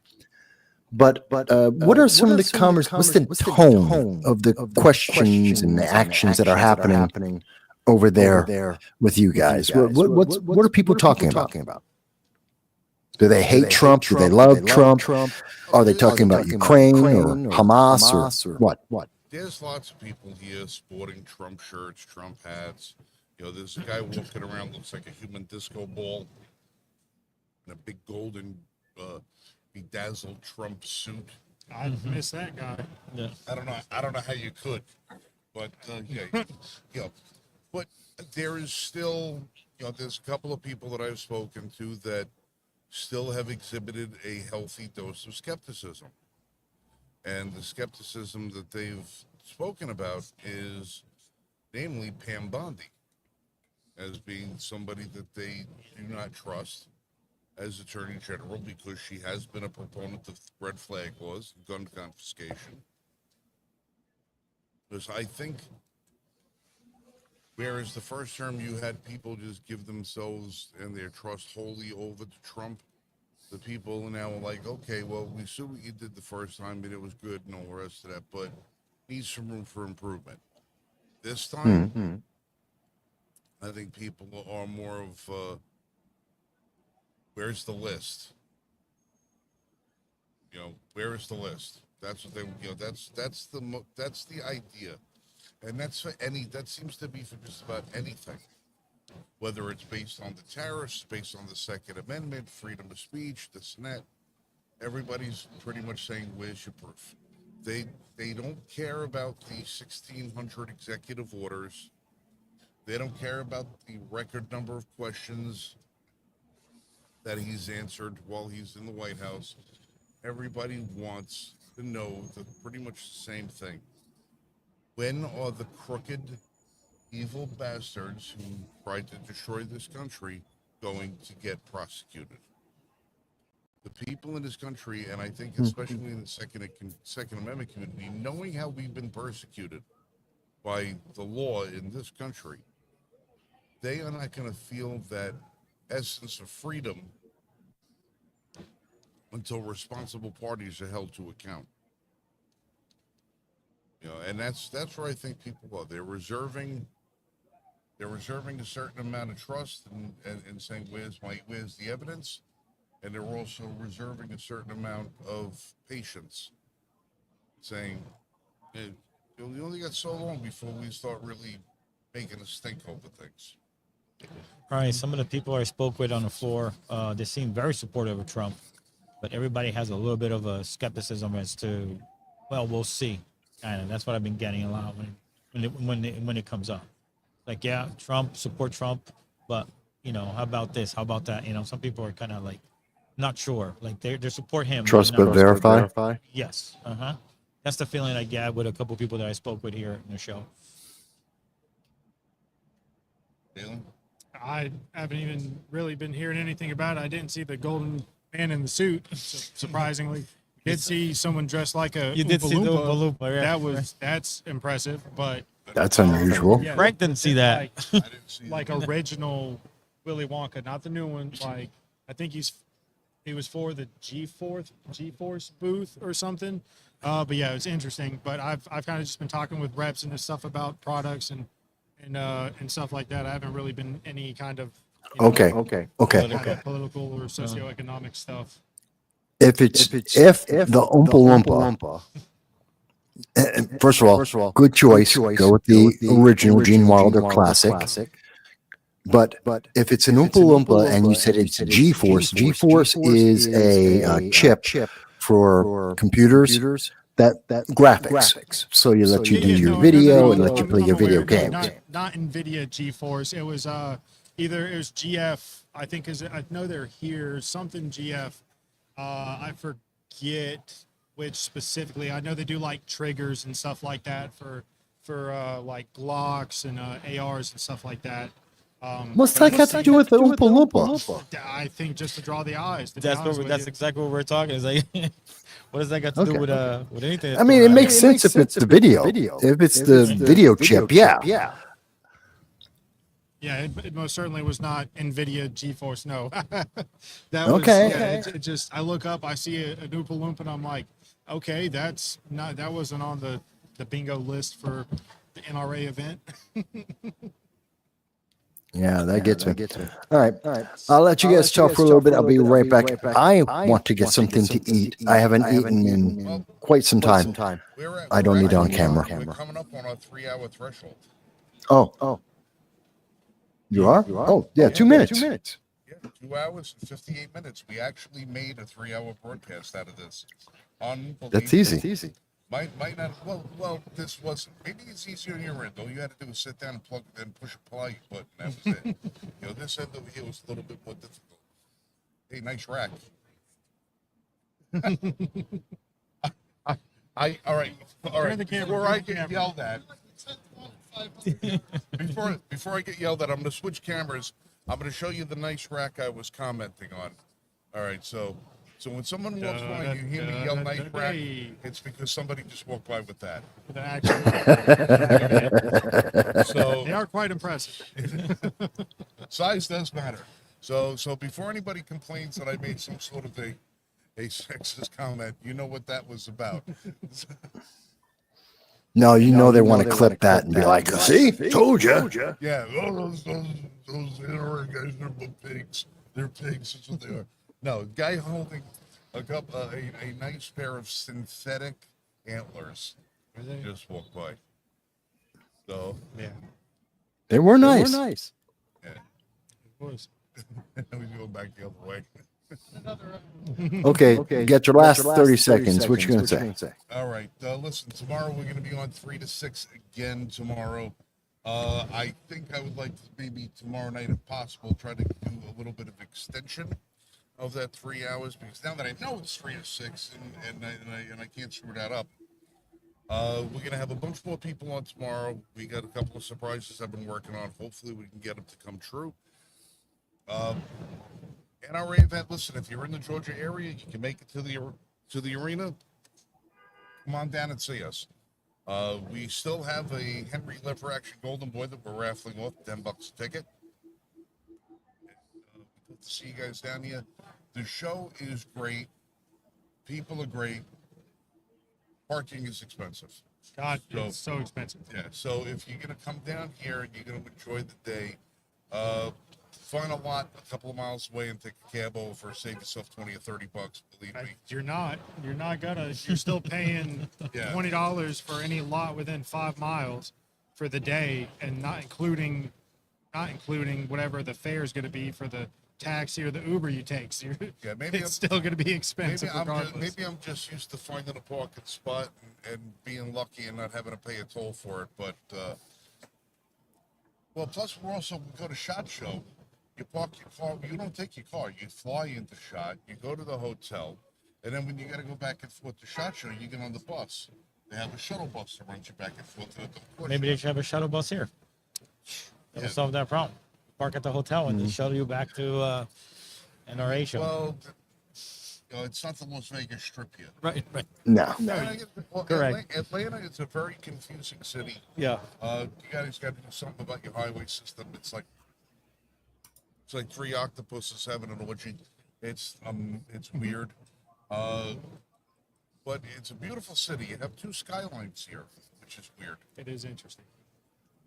There's two skylines in Atlanta. I never saw that before. It's one skyline over here, and then you drive out. You go, oh, leaving the city. No, it's another one. There's right another there. city right there. No, Yeah. it's another city. No, it's the same city. Yeah. But listen, Vass, I cannot thank you enough for being a part of the show with us today and helping us out. I really do appreciate it. No problem. Tomorrow, Mike Marshall is supposed to be with us tomorrow, so hopefully we can get him on board. If we haven't seen him on the show for quite some time, his schedule has been a mess. I'd like to say thank you to Richard for being here today and for Dalen for being here today. I appreciate it. Of course. Cutting their teeth on the first show of our inaugural Voices of the Two-Way program here at the NRA Annual Meeting 2025. See you guys tomorrow. So, as always, you guys be safe, shoot straight. We'll get you tomorrow, and make sure that you check out Michael Vasquez on No Soundbites Allowed. Make sure you do due diligence and subscribe, hit the bell, and all the rest of that stuff. I have a woman in a chair and some questions. Excuse me. Radio, All right, guys. We'll talk to everybody YouTube, later. Facebook. I'll now be able to respond Couple different to the 60 places. free text messages that I've gotten while I've been sitting here. All right. No. Just online All right, radio. Good night, everybody. Yeah. Thanks for joining. Good night. Yeah. So that's